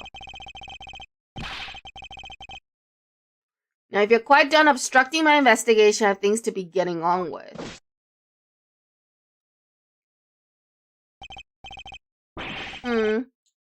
A smug, self-righteous jerk. I'll give him something to be getting on with. Bender, tone it down a sec. What do we do, Mr. E? Mr. Tangaro's finished if we can't figure something out. Things to be getting on with. What could those things be? He has a body, a murder weapon, and a suspect in custody. If the prosecution means to pursue Mr. Tangaroa, surely they have all they need. So why is Mr. Von Karma still investigating the scene of the crime? We're missing something. Something important. Mr. Von Karma has everything he needs to proceed with the prosecution of Mr. Tangaroa. And yet he still doesn't seem entirely confident of his case. If he was, why refuse to share information with Detective Bad?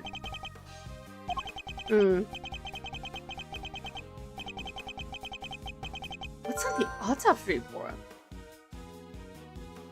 24 hours post-murder and there's still no autopsy report. In addition, we still haven't solved the mystery of what happened to evidence that went missing.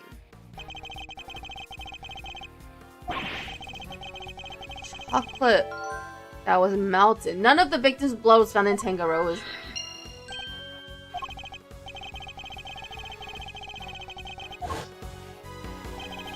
Evidence that turned up not in Mr. Tangaroa's room, but in the most unusual place.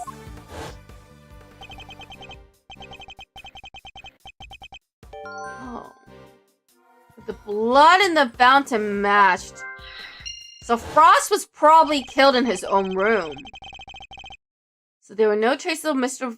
Frost's blood left in Mr. Tangaroa's room, yet we found some in the fountain instead. Why? One fountain and the missing victim's blood. Let's connect those together. Mr. Frost's blood went missing from the crime scene.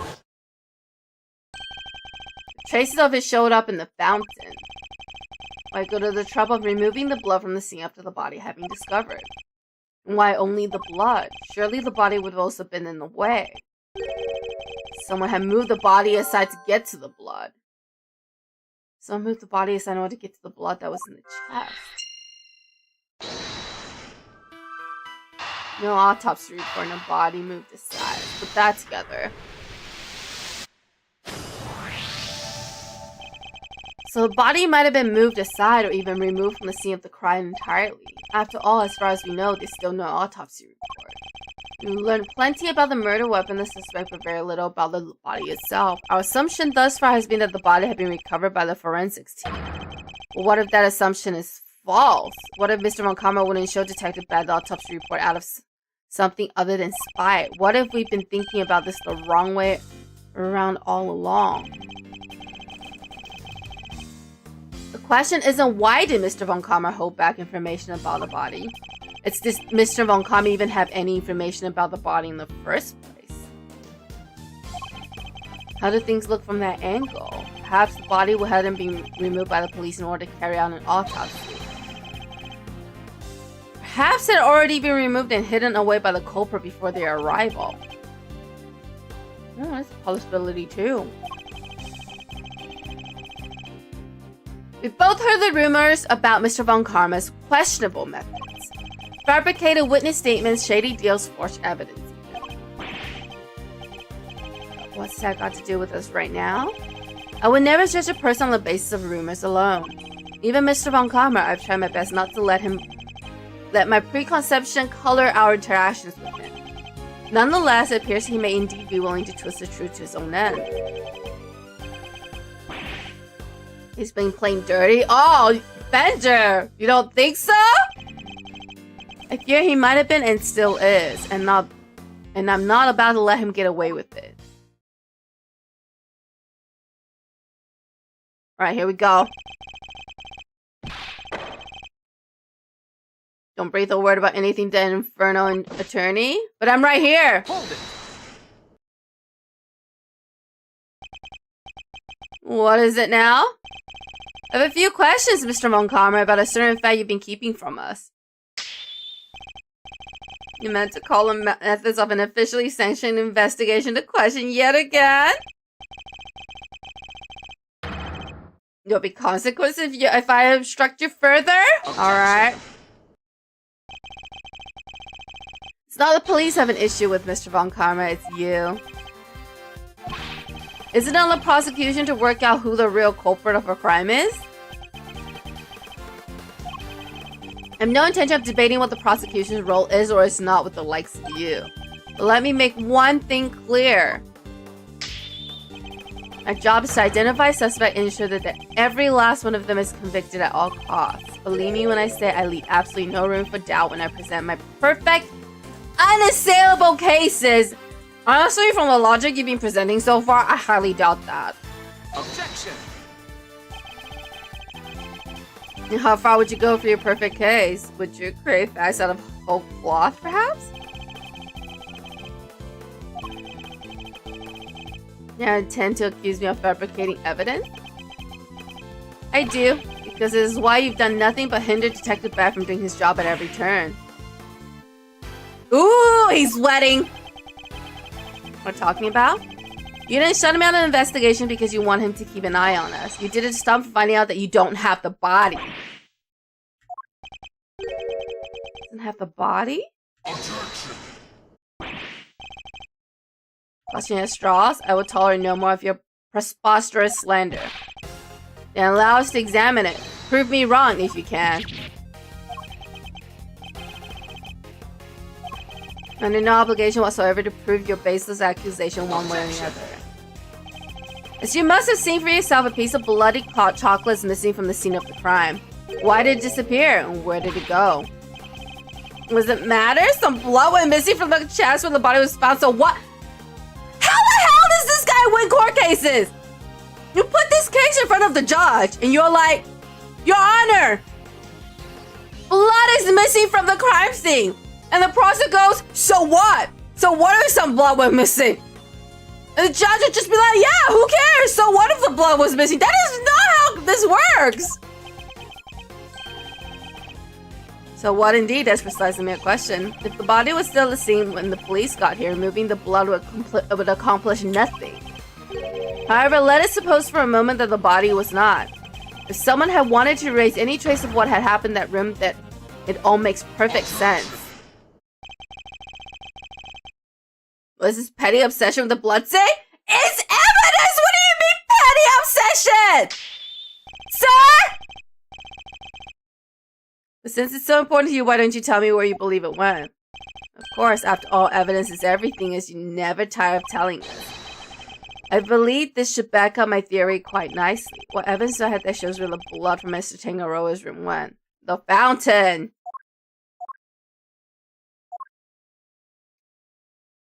Alright, where's the fountain? Take that! Traces of the victim's blood were found in the fountain, along with traces of the chocolate from Mr. Tangaroa's room.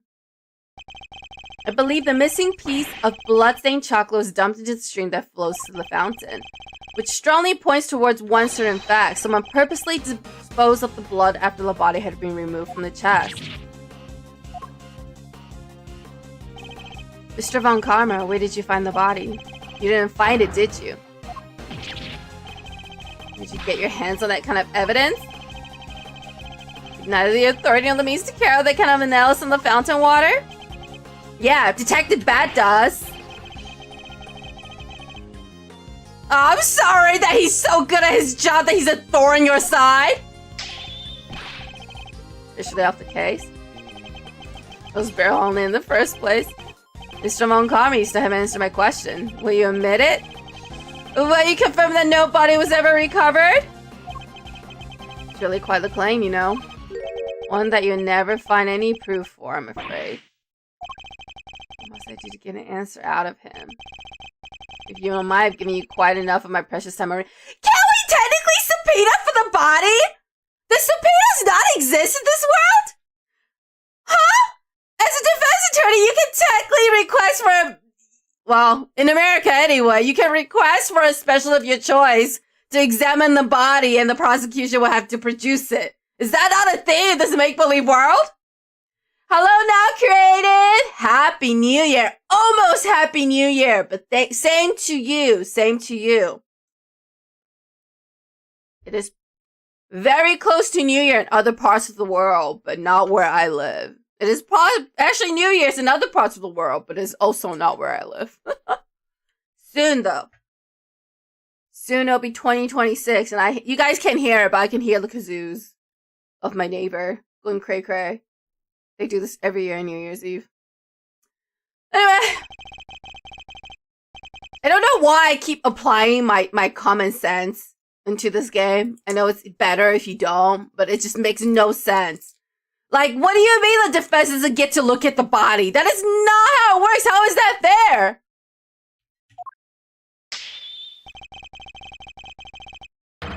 Precious logic and theories won't save you though. I would hope logic comes to play in the core of law. Kazoos? The other thing that makes that sound, you hear them at like soccer games. Are they called kazoos? They sound like trumpets. They're really loud. I see them all the time in sports games. Someone told me they're called kazoos, but I never really bothered finding out what they're actually called. I'm too lazy to Google right now. So I guess you guys just have to guess. About 20 more minutes on my end, but might as well just say Happy New Year. Yeah, I think for the East Coast here as well, it's almost New Year, but I'm very, very behind. 3 hours behind everybody else.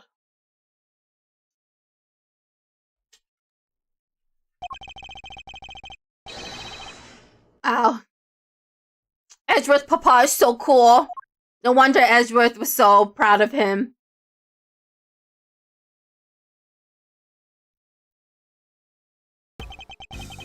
Forgive me, detective. I didn't mean to put you in a difficult position. Don't sweat it. It was always gonna end this like Detective Bad is so cool. Honestly, nobody's ever sidelined me the way he did. First time for everything, huh? Vuvuzeas? Is that what they're called? I don't know. Someone told me they're called kazoos. Vuvuzeas? That is such a long name. I have no idea what they're called. But they're loud AF, bro. I can't stand them, Brondo. You guys can hear them, though. I can only hear it, like, barely through my headset. I don't think my mic will pick it up, but I hate them. It's so loud. It's so freaking loud. And they go on forever. For freaking ever.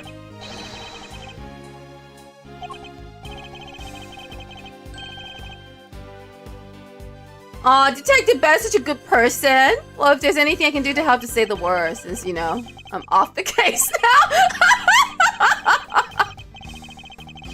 There's one more thing. What are they whispering about?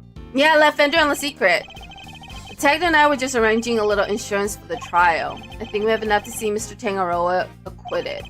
But I prefer to have an ace in the hole, just in case. What is it? You'll find out in the courtroom. Alright. Be more than that by next year, I'll be a full-fledged attorney, you know. And take on Mr. Von Karma together. I'm hoping we'll have free Mr. Tangaroa by then.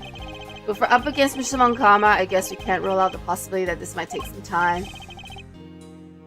But we'll do everything we can in the meantime. Oh, Ashur's papa was so cool. Can't allow Mr. Tangaroa to remain in prison for a crime he didn't commit, and we won't. I'll expose Mr. Von Karma's lies if it's the last thing I do. Wait, so the body in the present-day fountain is the missing body of Mr. Frost? For 18 years? Oh, damn.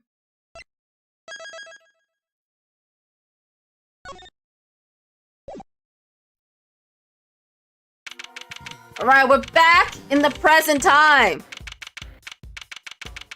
April 2nd, 2:10 p.m. Zodiac Hall Fountain Room. That's pretty much how things went down. Those are the facts of IS-7 as far as I'm concerned.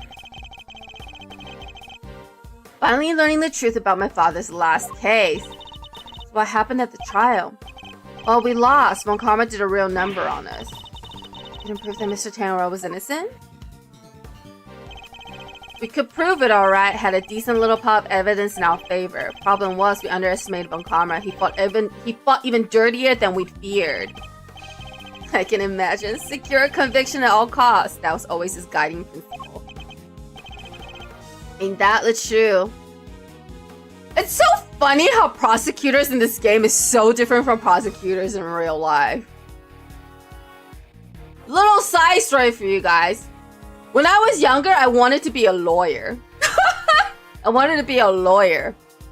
And I wanted to be a prosecutor when I was younger.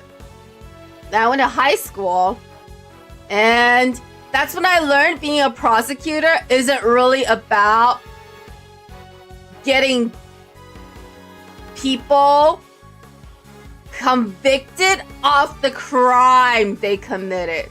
It was more about negotiating for the max amount you can get away with to pin something on someone of wrongdoing. So even if you know someone should get a murder one and be in prison for life, if you don't have enough evidence or if the evidence is too circumstantial, you negotiate for like a murder two with possibly a parole. I don't know, that just didn't sit right with me, so that's why it ended up not being a lawyer. So it's so crazy to me. This prosecutors in the game is so different from prosecutors I've researched in real life.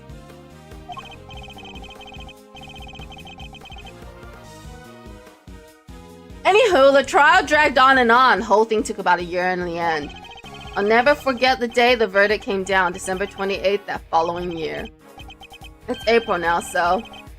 Oh mama, we're talking over 17 years ago. I'm sure does fly, huh? December 28th, I was the other day 17 years ago sitting in the courtroom gallery. Baby Miles!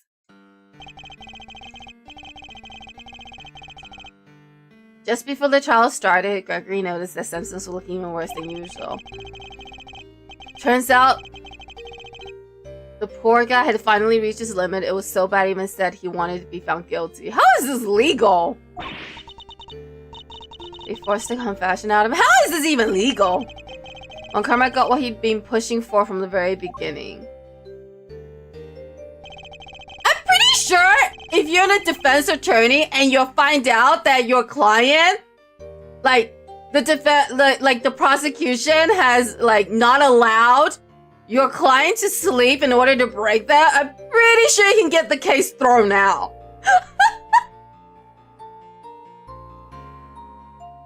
And when Gregory tried to drop the bombshell about there being nobody to speak up, he learned that Von Karma had used the power of the police to head him off at that pass.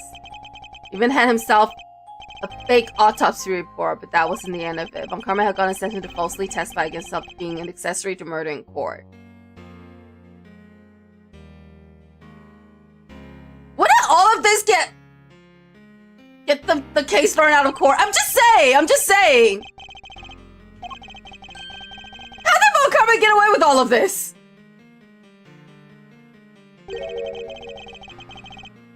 Same as he has to. He knew he needed one last card to play if they squeezed the confession out of Samson. So he had Bad record all of Samson's interrogations. Yes, Detective Bad really wanted to know the truth. We all did, but he was a trooper, stayed with the case even after Von Karma took him off it. He was tied up in some other big pay case too. Good old Bad. They don't make him like that anymore. I love Detective Bad. Anyway, Gregory presented the recording as proof that Samson's confession was coerced. And you know what? It almost worked. A cop named Ian Seidman got fired. Samson's interrogator and the initial detective before Bad, he took the fall for pretty much the whole thing. Von Karma didn't get away scot-free. In fact, he was disciplined by the chief prosecutor.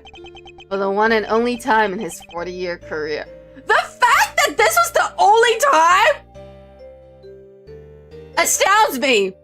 I'm worried about the justice system in this country because... How?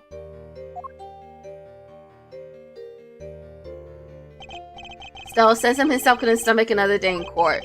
So when that guilty verdict came down, didn't just signal the end of the day, but the whole sad affair. I remember a lot myself in my father's face when they declared Mr. Hanro guilty. I was a young child at the time, but even I could tell how much he was hurting inside. There ain't no way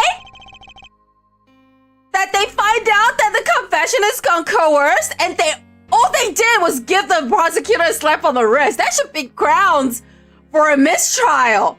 This is crazy. What is wrong with this country? Gregory wanted to appeal the ruling. Of course, he would have done anything to clear Samson's name, but then, well, you know what happened next. Poor guy, he never got the chance. Yeah, we know all about this part. I should have left with him that day. I always blame myself for not doing that, but I shoved that aside and obsessed over something else instead. Or rather, someone else. I hated what you did. Hated you for choosing to stick with Von Karma. Well, Ezra didn't know he was baby.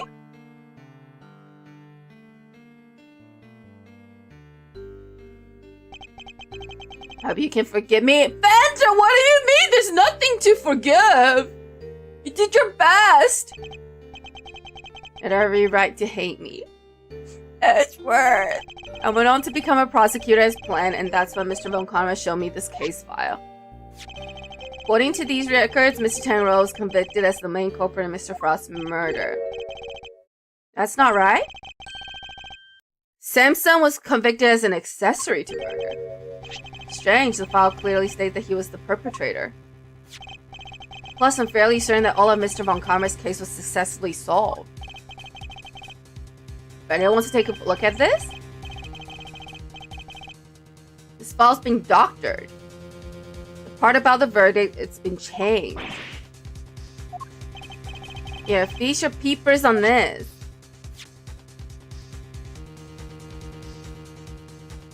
Samson Tanro, age 39.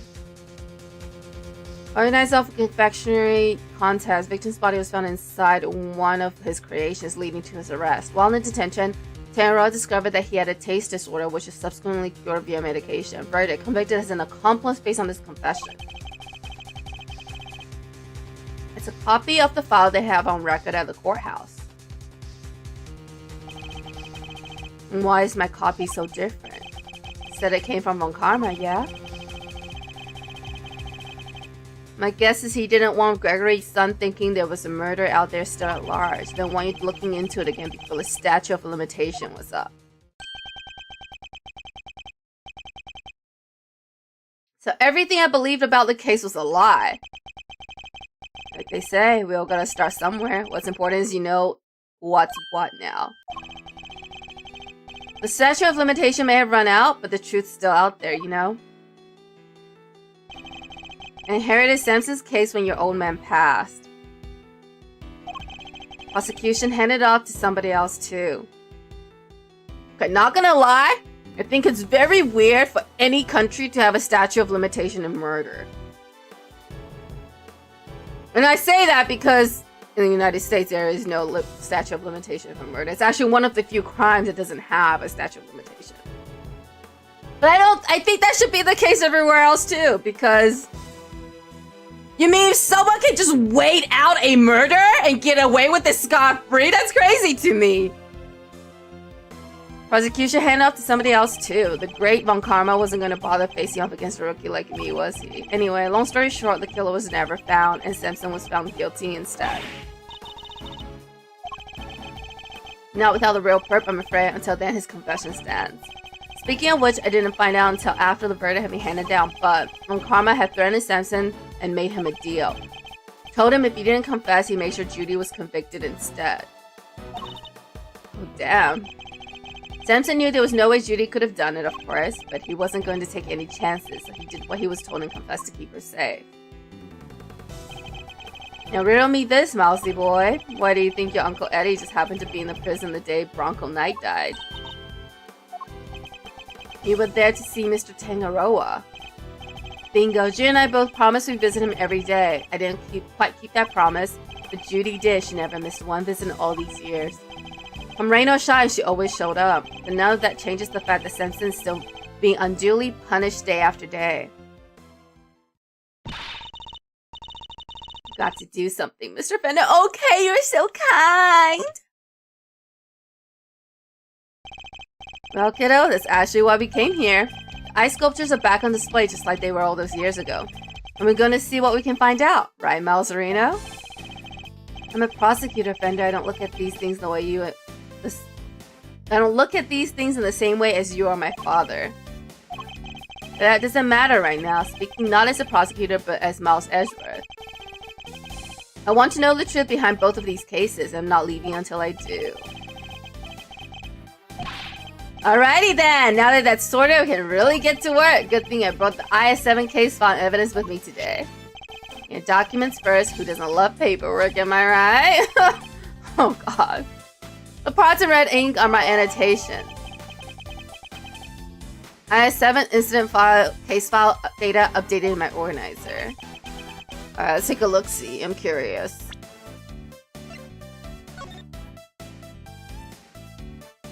No, statute of limitation expired 3 years ago on December 24th. No detailed autopsy report due to the body going missing. Okay. Here's some evidence for you. Enjoy.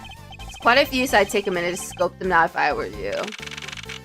Small mountain of evidence from IS-7 incident received from vendor. Wow, they didn't even bother listing it out. Let's see. Alright, we now have the ultimate cookbook, the framed finger marks, the salt lamp, and the family photo. Well, the kids look like friends, the parents don't look like they want to be friends. I'm just saying. Alright, our current case is just full of loose threads too, come to think of it. Indeed, the key players of that incident 18 years ago who just happened to get caught up in another incident. What a coincidence, as Fender says it. The ice sculptures in the winter wing that are perfect replicas of the one from 18 years ago.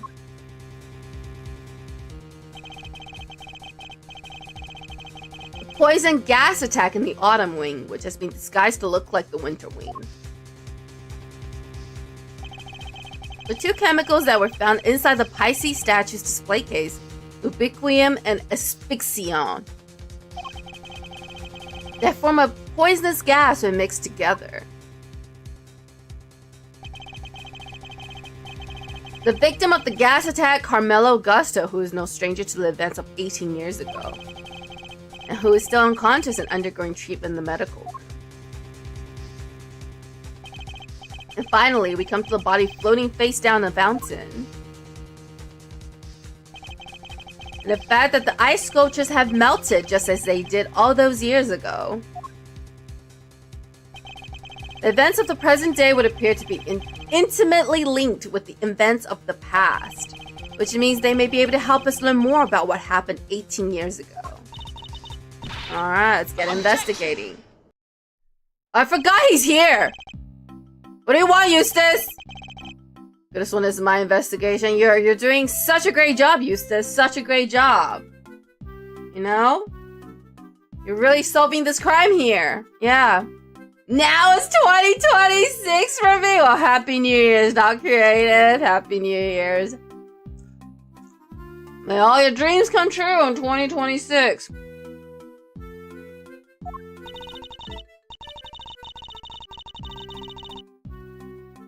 Eustace is quite right. Do hope you aren't intending to obstruct him his duties, Mr. Edgeworth. Gaval, you and I both know Edgeworth being on this case is only an assist to Eustace and not an obstruction. I would hate to have to add a guilty to my report to the committee. Gaval, you're too smart for this. What am I guilty of now? Of course not. I'm simply offering once again to do what I can to help with this investigation. She isn't pulling any punches. The identity of the body from the fountain is currently being ascertained. It is only a matter of time until we have all the information we need. Perhaps I can help you speed that process along. I think I have an idea of who our mystery victim might be. What? Really? They have to tell me it's the law, Eustace! Eustace, I don't think you should be here. He's so dumb. Very well. I'm pretty sure it's Archie Frost. Maybe it isn't just the ice sculptures that resurfaced after 18 years. The body in the fountain may also be a visitor from the past.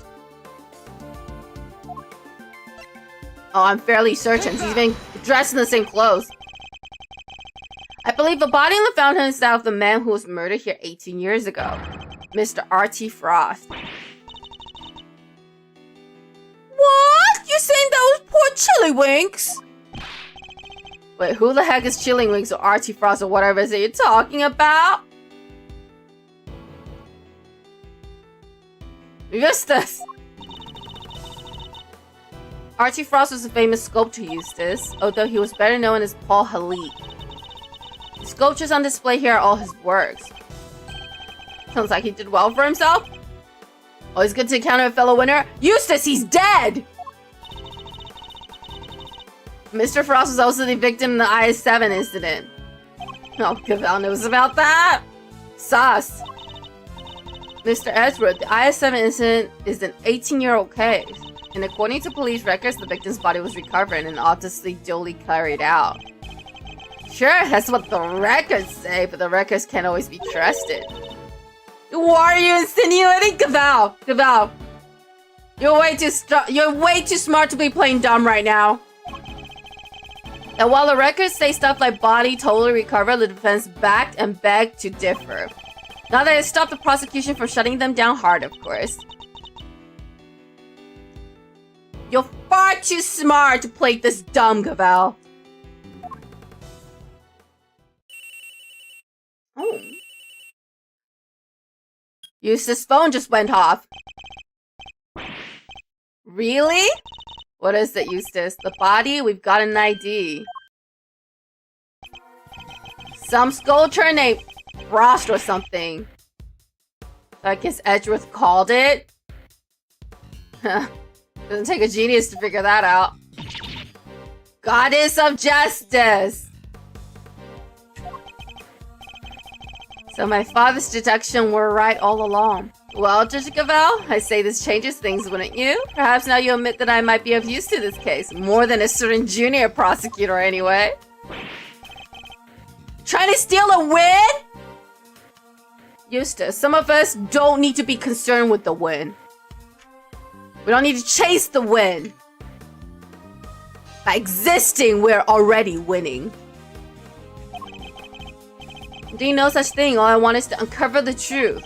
And if we're going to get to the bottom of what happened here, we'll need to work together. We do not need to do anything. You do not need to know the truth. The case is none of your concern. What are you hiding, Cavell? What are you hiding? What are you afraid of?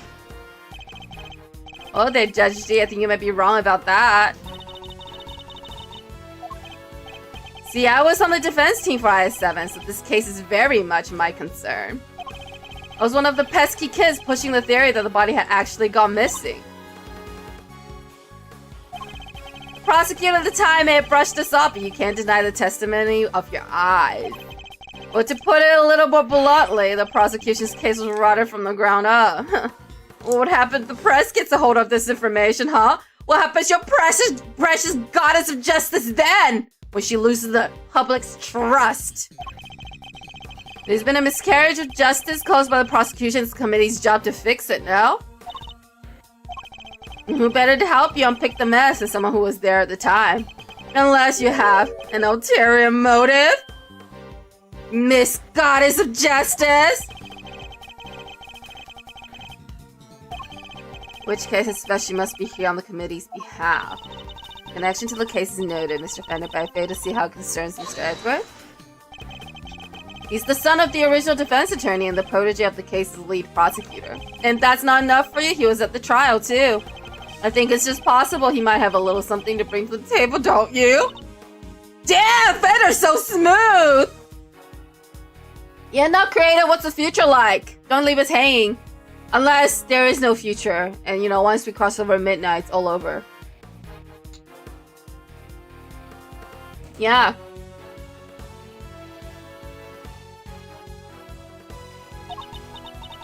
Very well, you may both assist in the investigation, but only if you refrain from interfering with the work of others. As if we have ever been doing that! The winter wing is off limits for now. This room, however, is all yours. Alrighty. You here on the same wavelength? When we bring it in to show we're all on the sides of justice? Oh. Pushing a little too far, Mr. Fender. Duly noted, Your Honor. There's a turnout for the books, huh, Malsey? We get to do our thing after all. Thanks to your immeasurable help as always. This is why 90% of the game is a Edgeworth fanboy and fangirl. So I was mostly doing it for me. Alright. I'll be investigating my own things, so just holler if you find something interesting. Alright, Fender's ought to do his own investigation. And then we're gonna do our investigation with Kay. We're still unclear on two key facts. How Mr. Frost's body came to be where we found it, and the source of the ubiquium. Need some more intel. Let's focus on the ubiquium first and foremost. It's used in stuff like dish soap and paint, right? So it's a bright red in color and has a distinctive minty fragrance. Alright. Begin investigation in the Zodiac Hole Fountain Room. Where should we start? Start from these statues. Statues of a man and woman in old-timey clothes. Did Paul Halik make these as well? Yes, it seems he created them later in his life once he had begun to make a name for himself. This is why I pushed him to sculpt the two of them as ancient gods, and he couldn't say no to his beloved. The title is The Beautiful Goddess Venus and Her Humble Servant. Wow. At least Paul Halik / Archie Frost knows the secret to a happy marriage. Sculpture of a brave warrior battling against a serpent. Paul Halik made this one too? He did. It seems he was fascinated by fantasy and mythology when he was a young man. This piece embodies the tragic yet gritty determination of the young as they face an impossible situation. It's called the math test. It's a little dramatic. This is a little dramatic. In front of the door is a fir tree. Usually associated with winter, but this door leads to the autumn wing. It's all part of someone's elaborate ruse. We could paint it red for the autumny feel. Evergreen stay green all year round, Kay. Hence the name. You knew that? You sure?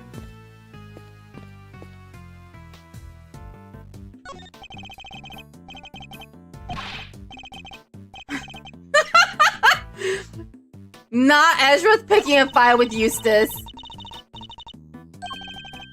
Yeah. You wanna go to a better spot? Is that really all it takes to make you do whatever you want? Tell him there's a better spot somewhere else. Yeah, I mean, he's pretty dumb. I want you to investigate the maples, but I ended up talking to him twice. The door here is marked with a nice autumny looking tree. And yet it leads to the winter wing. Suppose still part of the deception. Still leaves if you like, make things a little more wintry. I'm gonna come take a look at these trophies now. It's a selection of trophies won by Paul Halik, or rather Archie Frost. Evidently, he was a very well-respected artist. Got one too. Mr. Edgeworth, he does. It's about time I want one too, because I have to find some thieving contest to enter. You could say something else, something with a nice ceremony and it all. I don't think that's how it works. Yeah, followed by swift run of arrest. Seems the elevator is only accessible to select individuals. Wonder what's upstairs. Among other things, the medical room. That's where Mr. Gusto is being treated. Got some questions that need answering as soon as he wakes up, if he wakes up. Since there's no way of knowing when that might be, we should explore other avenues in the meantime.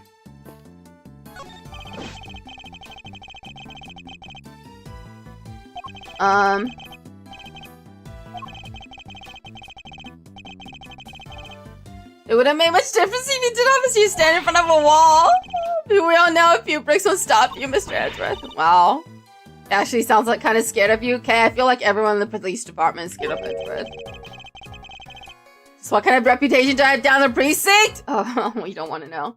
Hello, Zoobles! What's up? Welcome in. We're investigating a crime scene. On New Year's Eve, no less. Hope your New Year's Eve / New Year's is going well. It's still in 2025. Sorry. Why is it a lift car just sitting here on the open? Because somebody must have been moving something heavy. Top of the platform seems to be wet. You know, I've got a funny feeling I've seen this thing somewhere before. Like 18 years ago? So it can come back to me now. I last saw it in Frost's room. I must have used it to move the ice sculptures around. It's one of those fancy numbers we can change not only the platform's height, but even its angle. Damn me up! Happy New Year's! Yes, for those of you who are in 2026, Happy New Year's! I'm still living in the past, though. Oh, don't mind me. Don't mind me. If you're one of those, you could have giant lumps of ice around, no sweat. Lift card data jotted down my organizer used by Frost to transfer ice 18 years ago. Left half of a platform is wet. Just think of the possibilities you could really use one of these. Of course, Kay, of course. It doesn't explain what it's doing here, though. Bit of a head scratcher, but we should give it a think, yeah? After all,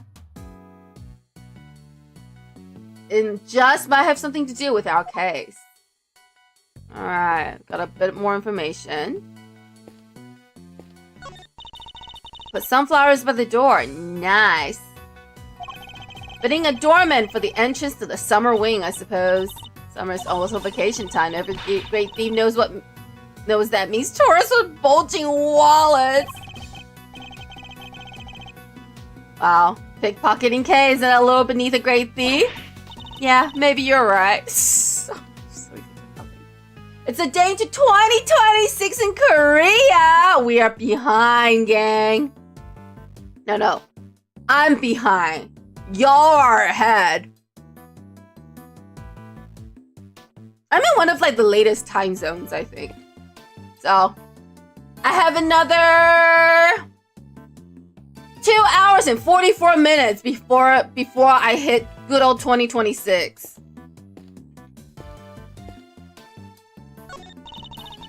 Oh, so tulips by the door, right, Mr. Edgeworth? Yes, at least the spring wing. Spring, a popular time to move house, which makes it open season for great thieves. Housebreaking is a little beneath a great thief, wouldn't you say? I guess you're right. What's this? From the color and aroma, I say this is a puddle spilt tea. It looks like there's a small chunk of ceramic in it. Oh, broken teapot. Found in a puddle tea, the design looks familiar. I guess somebody must have broken something. I know that insignia. And a certain high-strung somebody just might know a little something too. So 9:16, yes, it is 9:17 p.m. right now. 9:17 p.m. right now. Oh, we're getting there. Slowly. Maybe not so surely. Get out of the way? What are you talking about, Larry? I'm trying to sketch a lovely Verity. You know it's gonna be a masterpiece.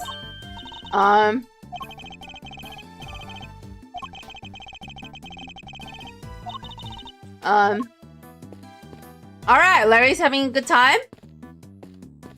He's a more. Oh, and more. It's a man with a moon-shaped head and a woman with a sun-shaped head. A man's got a real pain look in his eyes, though. Is this another Paul Halleck piece? Yes, from his younger years when he was something of a dreamer. He depicted those closest to him by means of a motif taken from nature. The piece is titled, My Parents. Guess the moon shone the brightest in the house. Maybe. What's over here? Miss Bounce's tea set is laid out neatly on the serving cart. Pamphlet said the gallery is famous for its tea. Understandably so, the cup we were given was delicious. Looks like all of this stuff was designed by Mr. Frost. Interesting. In that case, I think we better take a closer look. Alright. So this dishware was made by R.T. Frost. It looks very fancy. Oh, it is. I'm willing to bet that this set can fetch something in the thousands of dollars. So let's try not to touch any of it unless we absolutely have to. This stuff is really worth that much. I mean, do you see star-shaped teacups and moon-shaped teapots just, you know, hanging around at Target, Kay? Stop it, Kay. I can see your eyes lighting up. This fellow must really be a fan of Mr. Frost, like Fender said, to still have this. Teapot, designed by Paul Halik, one of Judy Bounce's prized possessions. What, Larry? Be careful with that teapot, you hear? Why is Larry so concerned all of a sudden? Honored guest. Hello, Judy.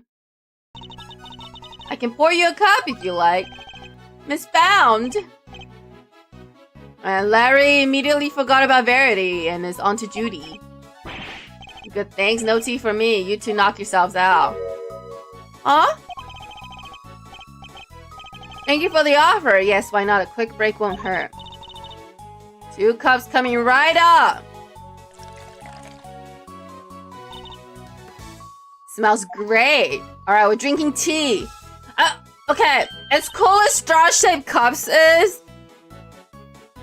as cool as they are, I feel like they're gonna be kind of a bead to drink out of. Just like all the angles and the sharp, you're probably like, you know, doesn't seem very comfortable, I'm just saying. What type of tea is this, Mr. Edgeworth? It's Ceylon, I believe. It's usually identifiable by its citrus aroma, but...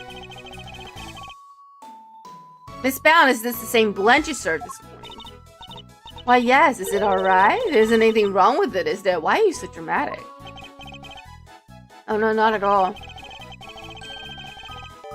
It's just that the cup you gave me earlier had a slightly different aroma. Really? That's odd. I used the exact same blend both times. I can't see what could account for the difference. What's the big idea? Why are you sweating, Larry? Quit being mean about Judy's tea. Why are you sweating? What's going on in your skin, Larry? I'm just rude? You don't even try to call me by the right name. It's Laurice Dunim, damn it. You know what? I'm done. I'm not talking to you anymore. Well, that was childish even for him. What happened there? Let's ask him about it later, shall we? Talking to Miss Bound is more of a priority right now. We do not have any evidence to prove that she's the culprit. But it does seem likely that the poison gas was her doing. I think Mr. Gusto killed Mr. Frost. And so Judy tried to kill Mr. Gusto as revenge. Maybe. That's the leading theory right now anyway. Oh, what's this? Caddy containing Ceylon tea leaf. It's a well-crafted tin canister designed to prevent moisture and sunlight from damaging its content. Not a bad thing to use considering the quality of the blend Miss Bounce serves. The tablecloth draped over the cart is pure white and completely spotless. It's just waiting for me to grab it by the edge to clear my mind. No, okay, no! I cannot stress enough how bad of an idea that would be. What's the worst that can happen? You break all of those expensive teacups? Even if it goes all sideways, or just wind up with the cool tea-collar tie-dye? Yes, so I'd rather it remain white. Plus, I don't think Miss Bound will appreciate us meddling with it.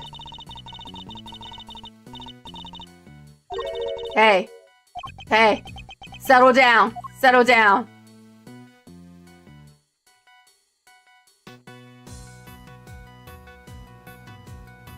Alright. I think that's everything here. Let's go talk to Judy. Where were you before you joined us here, Miss Bound? I had to go in town, visitors were closed. Oh, and hand out a little something apology. Was there something you want to talk to me about? Yes, a few things, actually. Not least of all, the fact that I think you might be the one who set the poison gas trap. The original ice sculptures melted 18 years ago, correct? How did you manage to recreate them? Know about what happened back then? In that case, you might also know I took pictures of them during the contest. I commissioned the creation of a set of replicas based on those photographs for this current exhibit. Why go through all the trouble of creating replicas? Mr. Frost's Zodiac series was his greatest unfinished masterwork. I wanted to see it completed at last. Or rather, recompleted. It was my fault that the original set melted in the first place, after all. I see. And is there any particular reason why the winter and autumn wings look so similar? Do you think they look alike? Yes. Perhaps I used some of the decoration from one and the other by accident? He's clearly lying. But I don't have the evidence to prove it just yet.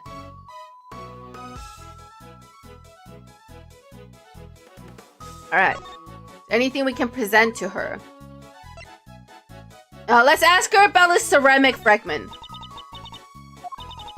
On this the truth will come out. But I don't... Oh, they sing a song?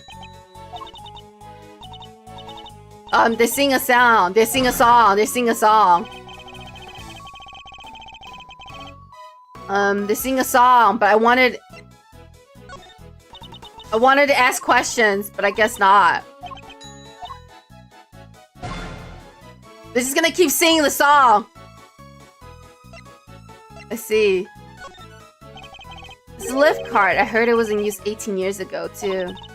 That's right, it was in another room earlier until I brought it out here.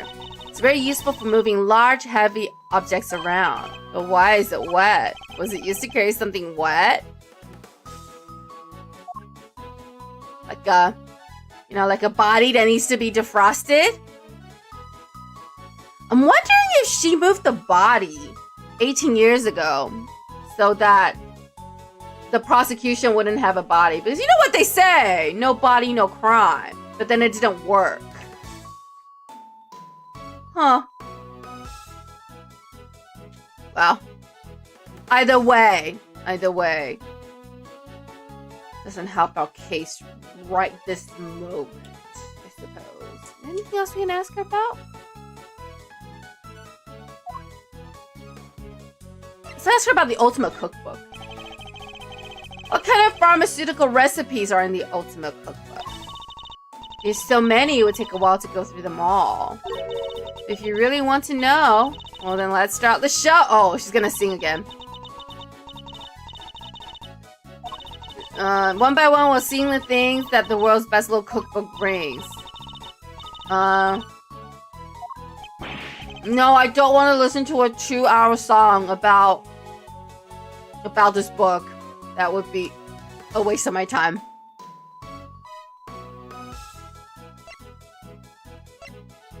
Don't know anything about the photo of the two of them together.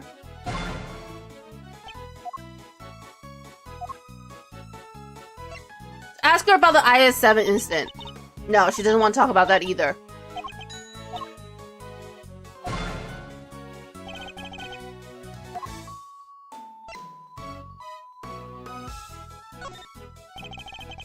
You're a very successful actress, Miss Bound. Why did you decide to become a gallery owner? You know, the two things don't feel all that different to me. Movies, musicals, confectionery, sculptures, art. They're all the same, really. They all have the same aim in mind. To evoke an emotional response. That's what all artists strive for. So is that what Larice is striving for too? Let's get on one thing straight. Trice Larry might be a fancy name, does not an artist make. Damn.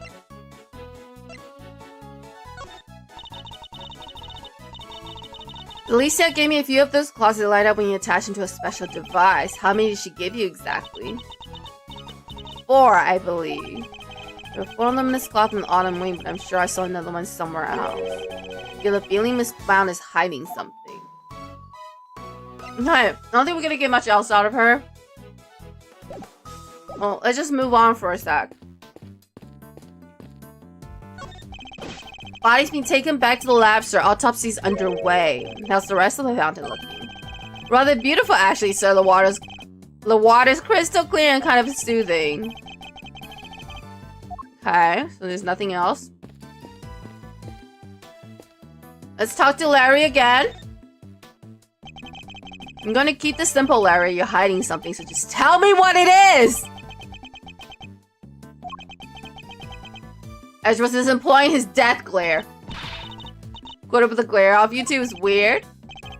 You know me better than that. I wasn't there. I was struck by an idea for a picture. Now, Edgy, he was glaring. Yes, and I'll keep glaring at you until you tell me what it is you're hiding. I'm talking to you anymore? You're talking to me right now! From now on, I'm not talking ever again starting now! This is getting me nowhere. I suppose I have to figure out what he's hiding first before I can get the whole truth out of him.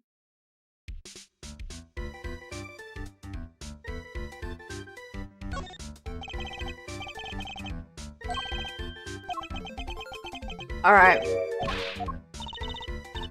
Alright, we're just gonna do some glaring contest. Alright. Don't you worry about it. We'll get him to talk soon.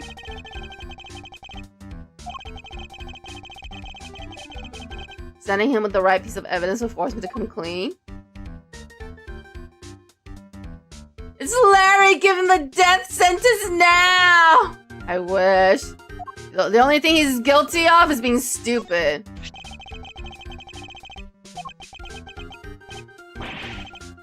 Why would I show you that? Tell me what is about Miss Bounce tea set that's got you so agitated. If you won't tell me, then perhaps you prefer to explain it to Judge Gaval. Don't make me look bad in front of Verity. You think I'm a sensible, cool, clean-cut guy? Larry, let's get one thing straight. Gaval thinks a lot of things about you. Being sensible, cool, and clean-cut is definitely not on the list. I don't want her to see the real me, the real low-down dirty me. I assure you, Larry, she knows. Yeah, I'm not so sure anybody here thinks you're particularly clean-cut. Damn, Edgeworth. Wow. If you don't want her to think badly of you, the best thing you can do is talk to me. Talk? Alright. What are you hiding, Larry? Enough is enough! Now confess! Is there any way to treat your best friend, Edgy? You're not his best friend. His best friend is, his best friend wears blue. And you do not. Yes, is there any way for you to treat yours by lying to him, hiding things? Stop looking at me like that, I'll tell you everything, alright? Earlier, I thought Verity might like a cup of tea, so I went to pour one for her. But I got distracted, my hand slipped, and smashed. I broke the teapot, a priceless work of art. It's in pieces because of me. No words exist to describe how far away I saw this coming from! Yeah. I would say you need better friends, Edgeworth, but I'm afraid you're actually quitting quite well for yourself, all things considered. You really messed up this time, Larice! See, actually, everyone's gonna think less of me now. No, don't worry. No one's gonna think less of you. Everyone is just gonna feel confirmed about how they feel about you.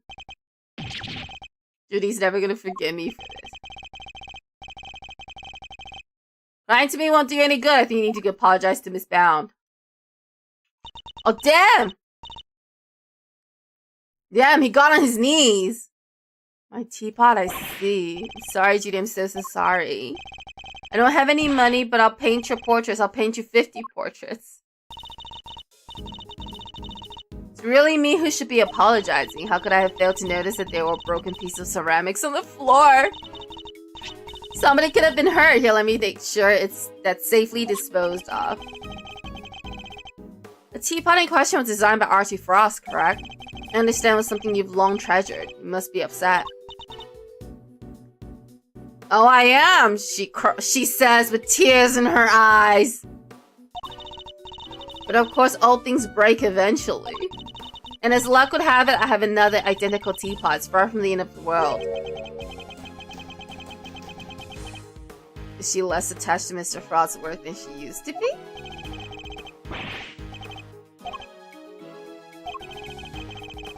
This other teapot you're talking about is the one sitting on top of the cart right now, correct? What do you mean? And so when I smashed the first one, I tried to hide the pieces in the bottom of the cart. And that's when I saw the other pot under there, so I took it out and basically switched the two pots. Larry spelled the pot he broke with a different one. I see. That's everything I have to tell you. I'll be extra careful not to break the other one, I promise. You have no shame whatsoever, do you? Larry! Really quite alright, thank you for being so honest. Isn't Judy in the absolute best? Because she's guilty of something else. I trust you won't take advantage of her kindness and will make amends somehow. You sure will. Once I make it as an artist, I'm gonna give her one of my paintings. She was one of my models after all, it's only fair. Larry the goat! He solved the case! Not yet, not yet. At this rate, I suspect he's likely to make more trouble than amends. Don't you think it would be better for you to keep out of her way for a very long while? I won't be keeping out of her way because I sketched her and the others already. The others? Need to see my work? I drew a few great sketches of some ravishing beauties. Wanna see? Am I interested in Loresa's ravishing beauties? Not particularly. Yeah, I'm afraid you've greatly misjudged her. I simply wish to see if Larry has captured any unusual details this time too.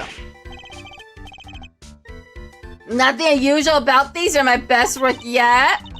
Alright, show them to us then. Let me dig them out for you. Give me a sec. I suppose we might as well take a look. Alright, let's see what we got. So, these sketches of yours. Want to check out my art? You should say so from the get-go.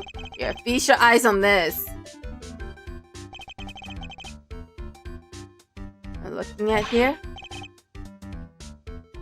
Why is...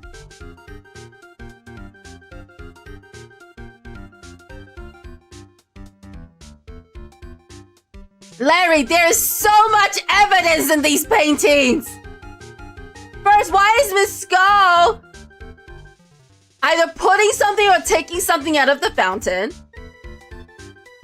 Second, why is Judy rolling around a cart of chocolates when there should be teapots on them? Just a few of the fair faces that have caught my eyes since I've been here. There's Verity and Judy and somebody else. Why did you draw them all on the same page? I meant to draw the room at first, just something to pass the time. And then I saw one beauty and another, and I just scribbled them all down as I went. These were all drawn at different times? Yeah, I guess. Did one of you two? Okay, you're on a different page, though. How true to life are these sketches? Did you only draw what you actually saw? Of course! You think I draw things I can't see, like use my imagination? Larry, that is usually what artists do. Use your imagination. These are 100% true to life, right down to the exact shade of each color. The colors are accurate.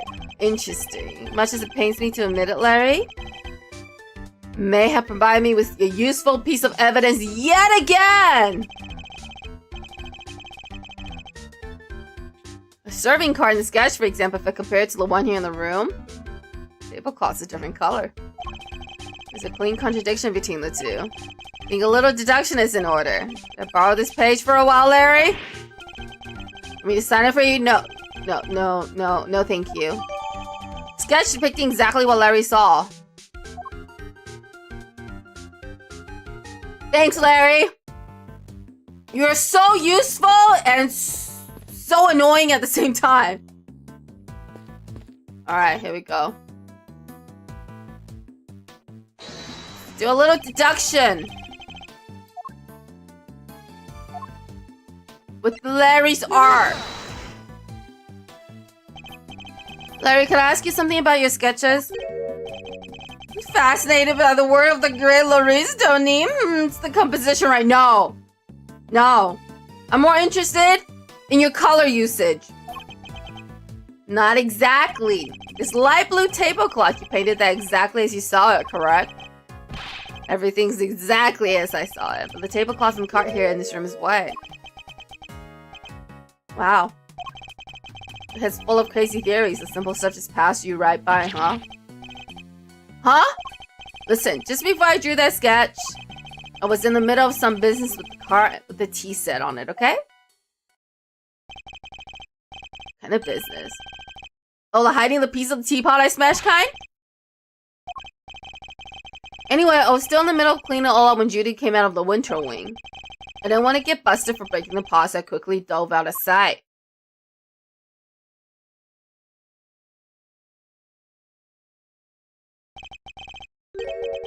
Miss Bound came out of the winter wing? Yeah, and she was pushing a cart, a different one. The one with the light blue tablecloth on it that I drew. What did she do with the second serving cart? I saw her wheel into the summer wing, but I don't know what happened to it after that. When she came back out, she was pushing one of those other carts, the kind you can lift stuff with. Huh. Wanna bet they're the same cart? I called out to her, but she just ran off and left it behind. Alright. Another serving cart and a lift cart. Is there maybe another tea set too? Gotta check with Miss Bound.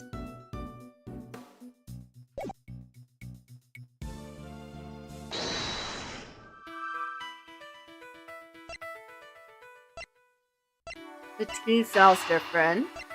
Switch teapots. Let's connect those together.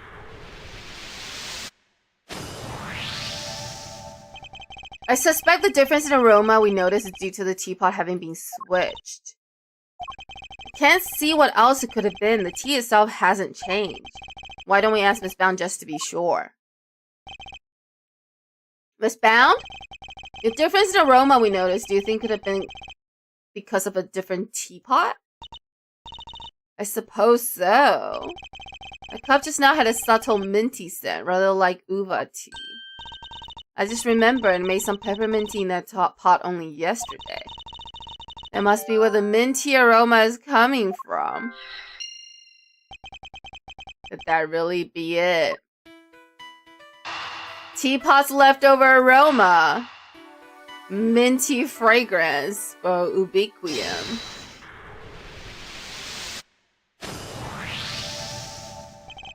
The tea from the teapot Larry switched in from under the cart smelled faintly of mint. Miss Bound says she used the pot to make peppermint tea yesterday. Yes, but there's something else that's been troubling me. Miss Bound seemed more taken aback by the switch of the teapot than the breaking of one. I really expected it to be the other way around. I suspect she might have been deliberately hiding the teapot under the cart. But why?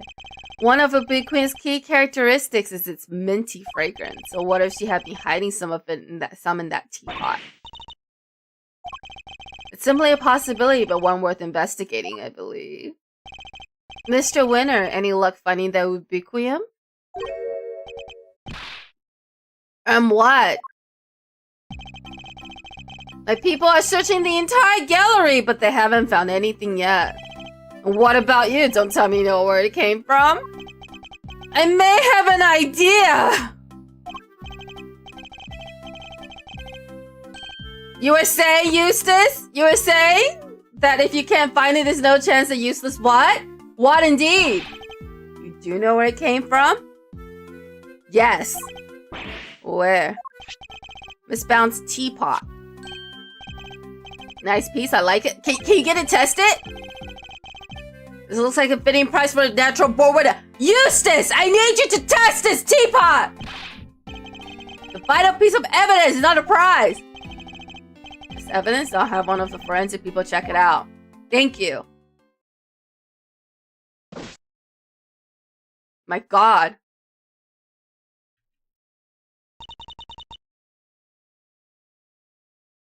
What is it, Judy? Is there some sort of problem in my teapot? Possibly. The minty fragrance we noticed coming from it, I think it just might be the scent of one of the chemicals used to make the poison gas. Surely you don't think I had anything to do with that? I'm afraid I do. The method used to create the gas would have required considerable preparation. Nobody would have had the time or the opportunity to set that up except you.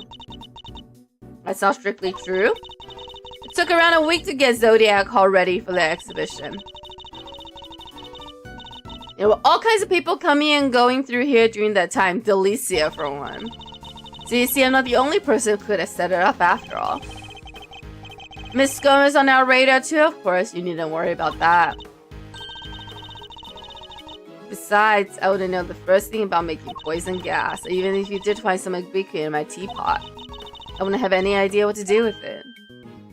How did you know we were looking for ubiquium? But I should suppose we should see what the test results say first. How did you know we were looking for ubiquium, my dear? Miss Bound claims she doesn't know the first thing about making poison gas. I need to find a way to prove that she's lying.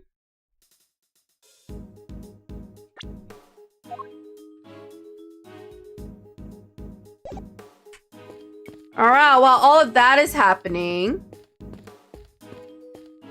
we haven't talked to Miss Scone yet. Hello there, dearie. Still investigating away, are you? Found anything interesting? No, dearie. Well, nothing much anyway. Silly girl, that wasn't a dairy moment. That was more of a lambkin. Sweetheart is for when you're being sympathetic, of course. And treasure is for when they're in a tiz. Love is for people you're not that keen on. And petal is used when you're trying to get someone's attention.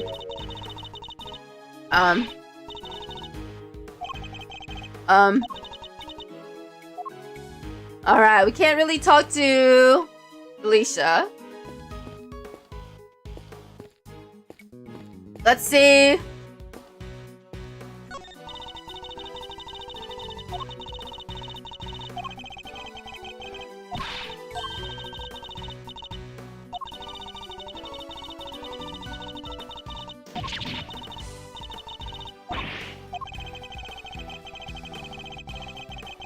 Wait, what did she say? Go ahead and report me to your stupid committee. I'll be the toast of the thieving community. Looks like Jessica will have to think of some new threats if she wants to intimidate Kay. Yeah.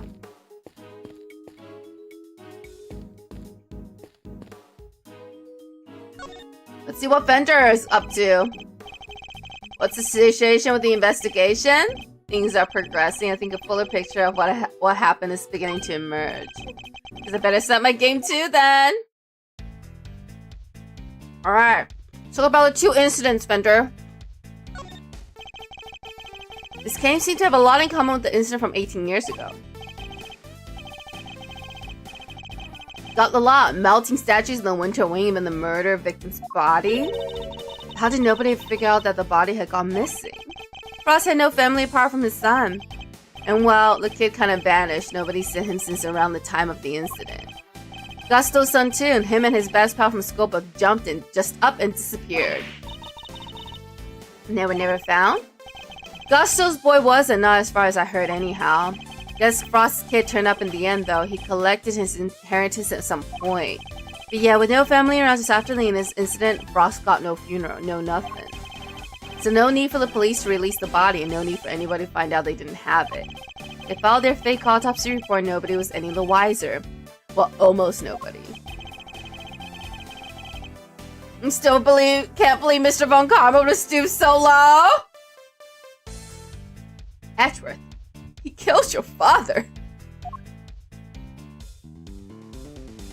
Alright. Present the ultimate cookbook. I'll bet there's some humdinging recipes in there. Any you might be interested in, perhaps? Me? Not that I can think of. What about you, Kay Storino? Because I like to be a genius, invisible, and able to fly. We're talking about medicines here, Kay, not miracles.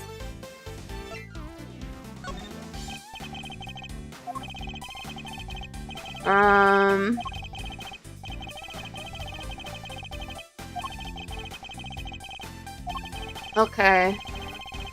He's not gonna tell us anything about the fingerprints. No comment. Okay.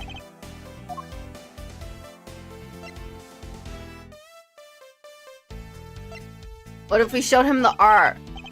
He doesn't have anything to say about that. Alright.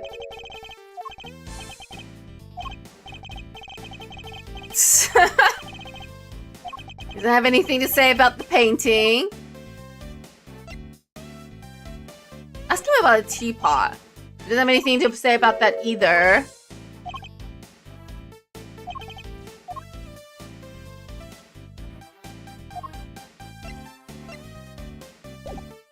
I don't think there's anything else you can get out of Fender. Let's talk to Judy. The 2 carts! Are there 2 serving carts here at the gallery, Miss Bound? Yes, why do you ask? A certain so-called artist showed us the sketch. I couldn't help but notice the color of the tablecloth is light blue. Afraid your friend must be mistaken. Only use white tablecloths, freshly laundered and starched. Like the perfect wrinkle-free one on the cart here in the fountain room. If I saw so much as a blemish, I would replace it right away. Could the color of the tablecloth in the sketch simply be a mistake on Larry's part? Do you have any idea of what you might have been doing when the sketch was drawn? Let me see, I appear to be carrying out my usual duties. I'd like to ask you a little more about these duties, if I may. Now let's ask her about her work. What exactly were you doing when the sketch was drawn?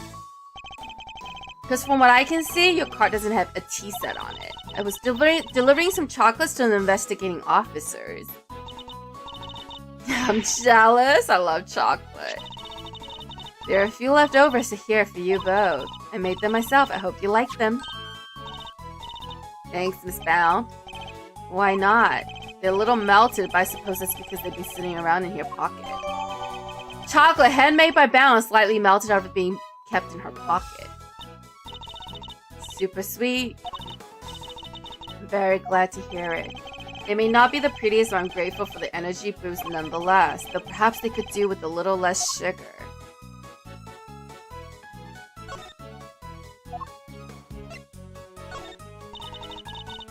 You like my chocolates? Yeah, they were super sweet. Samson has such a sweet tooth, he wouldn't have them any other way. It may not look the best at the moment, but her love for her family shines through in how they taste. Alright, I guess she doesn't have much else to say.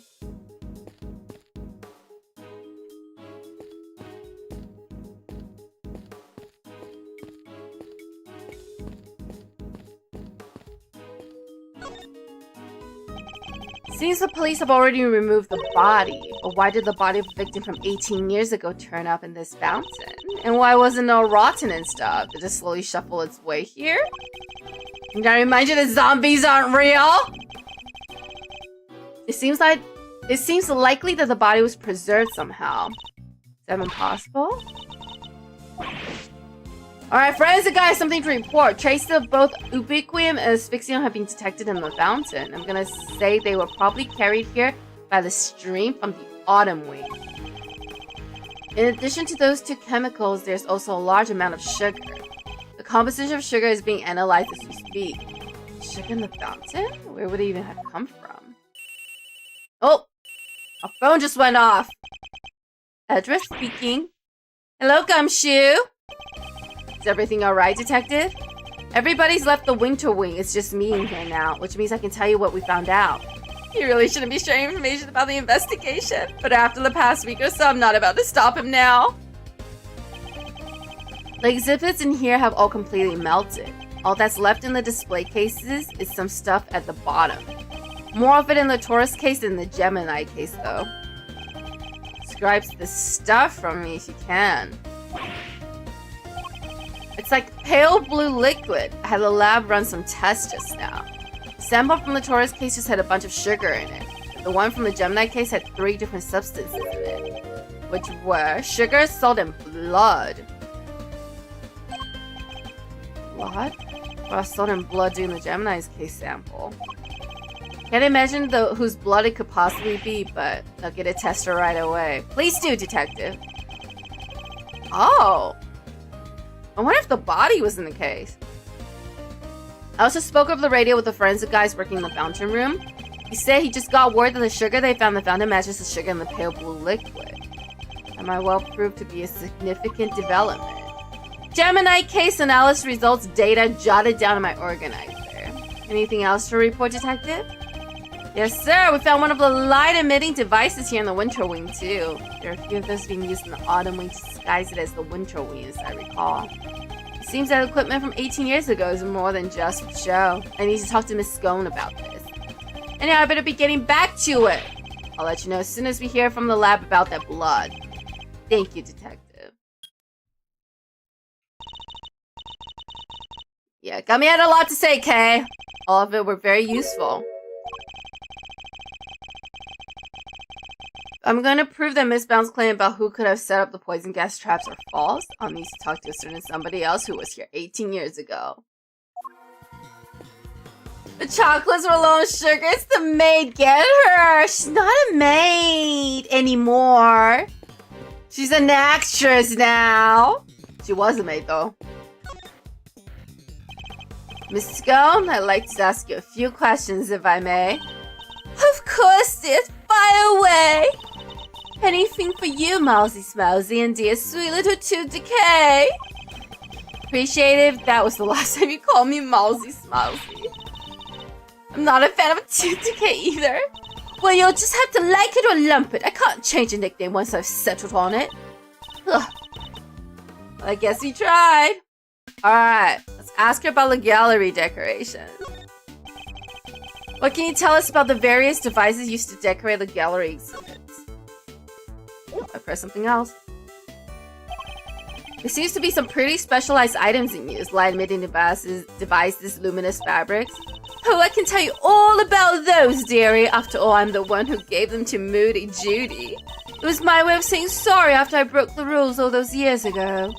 I bought her 4 lovely new salt lamps, and I gave her the 4 pieces of luminous cloth I used for the contest. Super generous of you. Tee-hee-hee! Well, us girls have to do our best, don't we? Not everybody understands, of course. That better not be a dig at me, Delish. I told you how kind I thought that was. Yes, back when you were a dear, sweet, innocent baby boy. What happened to you, eh? Dear, sweet, innocent baby boy, Mr. Fender. He was pretty cute back then. And baby. So these decorations, they're all the same ones as the ones you saw 18 years ago, correct? Yep, salt lamps, glowing fabric, light-emitting doodads, the whole bit.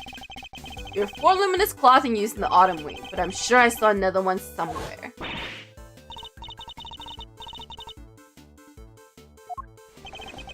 What's she looking for? That's not it. That's it. Maybe I should jog her memory something so Miss Scone will tell us more. To ask her about making the poison gas. Miss Scone, you're something of a specialist. How might someone learn to make the poison gas that was used in the attack? Any ideas? Well, any pharmacist who's ever handled Infesticide Ultra would know for a start. After all, it says it right there on the label, do not mix with products containing ubiquium, ever. What about a layperson? It's unlikely they know, wouldn't you say? I suppose so, yes. Well, not unless they had a nose through the ultimate cookbook anyway. Prize from the contest 18 years ago. The recipe for making Infesticide Ultra, along with that not mixing with ubiquium bit, is in there, you know. So you're familiar with the contents of the book? Oh yes, dear, I know it is inside out, because I work for the Tangaroa group, you see. With the company behind Code Killer X, I'm sure you've heard of it. Code Killer X bites back sniffles and sneezes with ease, apparently. After Sammy Poople was found guilty, the company took custody of the book, but they only grant their most trusted people access to, of course. Which means Miss Scone is one of these elites, I suppose. Alright. Ask her about Larry's picture. Oh, look at that! A picture of silly old me. That's right. You seem to have caught the artist's eye. You mean lovely Lori Lumpkin? I'll have to have a word with him and say thanks. Well, I'd be glad to introduce you. And there's the evil smirk.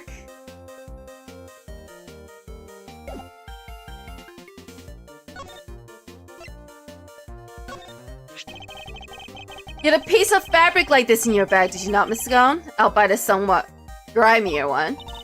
Grimy? How rude! You won't get people to cooperate with your little investigation like that, young man. Should I call it a dish towel then? Perhaps use it to wipe up some sort of spillage?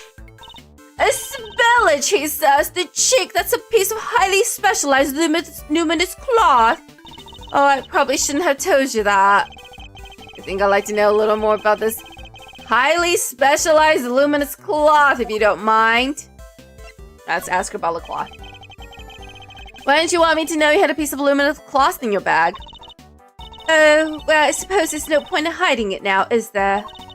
You must know I fished it out of the fountain. It was right before they called me into the autumn wing. So Larry sketched Miss Scone herself when she was trying to retrieve the cloth. At first, I thought it was one of the ones they'd given Moody Judy. And was before you given to the gallery, correct? Exactly, but all four were being used in the autumn wing, weren't they? So I realized it must be one that went missing all those years ago. I'd already had my Infesticide Ultra pinched and used to make poison gas. One of my cloth turned out to have been used in some sort of dastardly deed too. Well, I was going to look guilty as sin, wasn't I? So I kept it hidden in my bag and hoped for the best. I see. Oh, it does feel good to get it off my chest, though. Stress is no good for the complexion. So the cloth that disappeared 18 years ago, the one that the victim was wrapped in, just happened to reappear in the fountain at the same time as the body. Luminous cloth data updated my organizer. I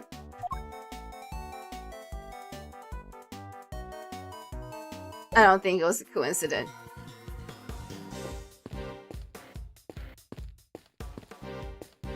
Alright, put some more stuff together. We don't have enough.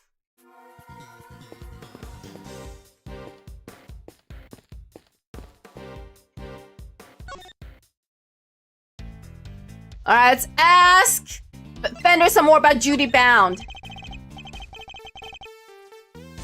Hello, hey, Happy New Year!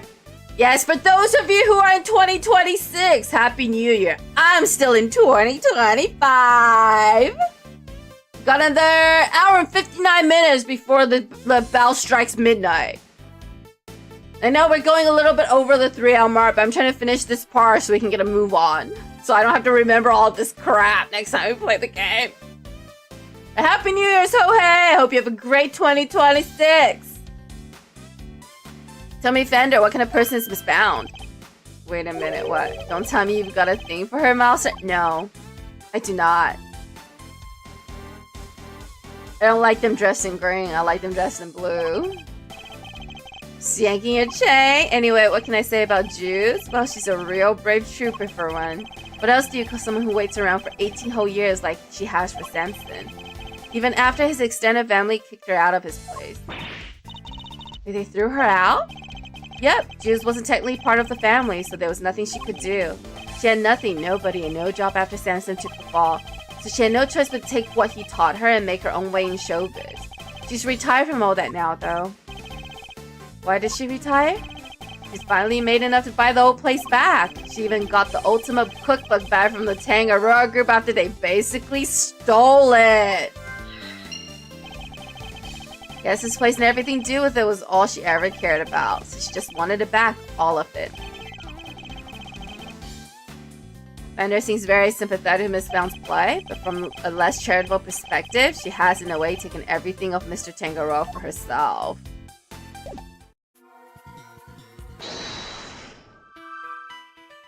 Alright.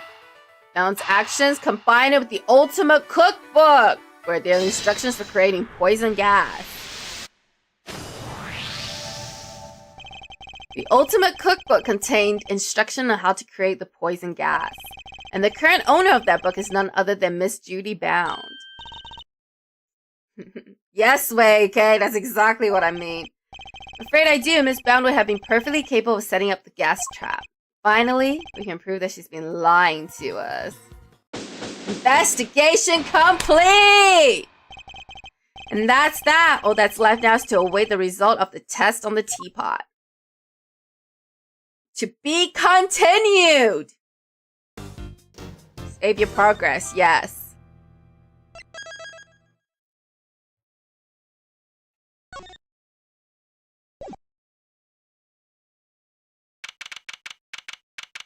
Alright. As excited as I am for possibly what is going to be the final confrontation with Judy. We are at the 3-hour mark, so we're going to stop here for tonight. We made a lot of progress on this crime today. A lot of progress. We did a lot of investigating. We got to be edge with Papa for a little bit again. And we're about to find out if my running theory is correct. And that is it. That is our last stream for 2025. We will be back on Saturday at 7 p.m. PST with Persona 3 Reload. Yes. We're starting 2026 strong with one of the most depressing games I have ever played on this channel. But that is it. That is it for today. Thank you all so much for coming. I appreciate y'all. I hope you have a good time. Hope you had a great New Year's Eve. I hope you guys have a great New Year's, and I will see you all in the brand new 2026. Let me mirror. Have a great day or great night wherever you are. Stay chill, stay safe, stay cool, and I will see you guys in my next stream. Good night, and I'll see you next time. Bye bye.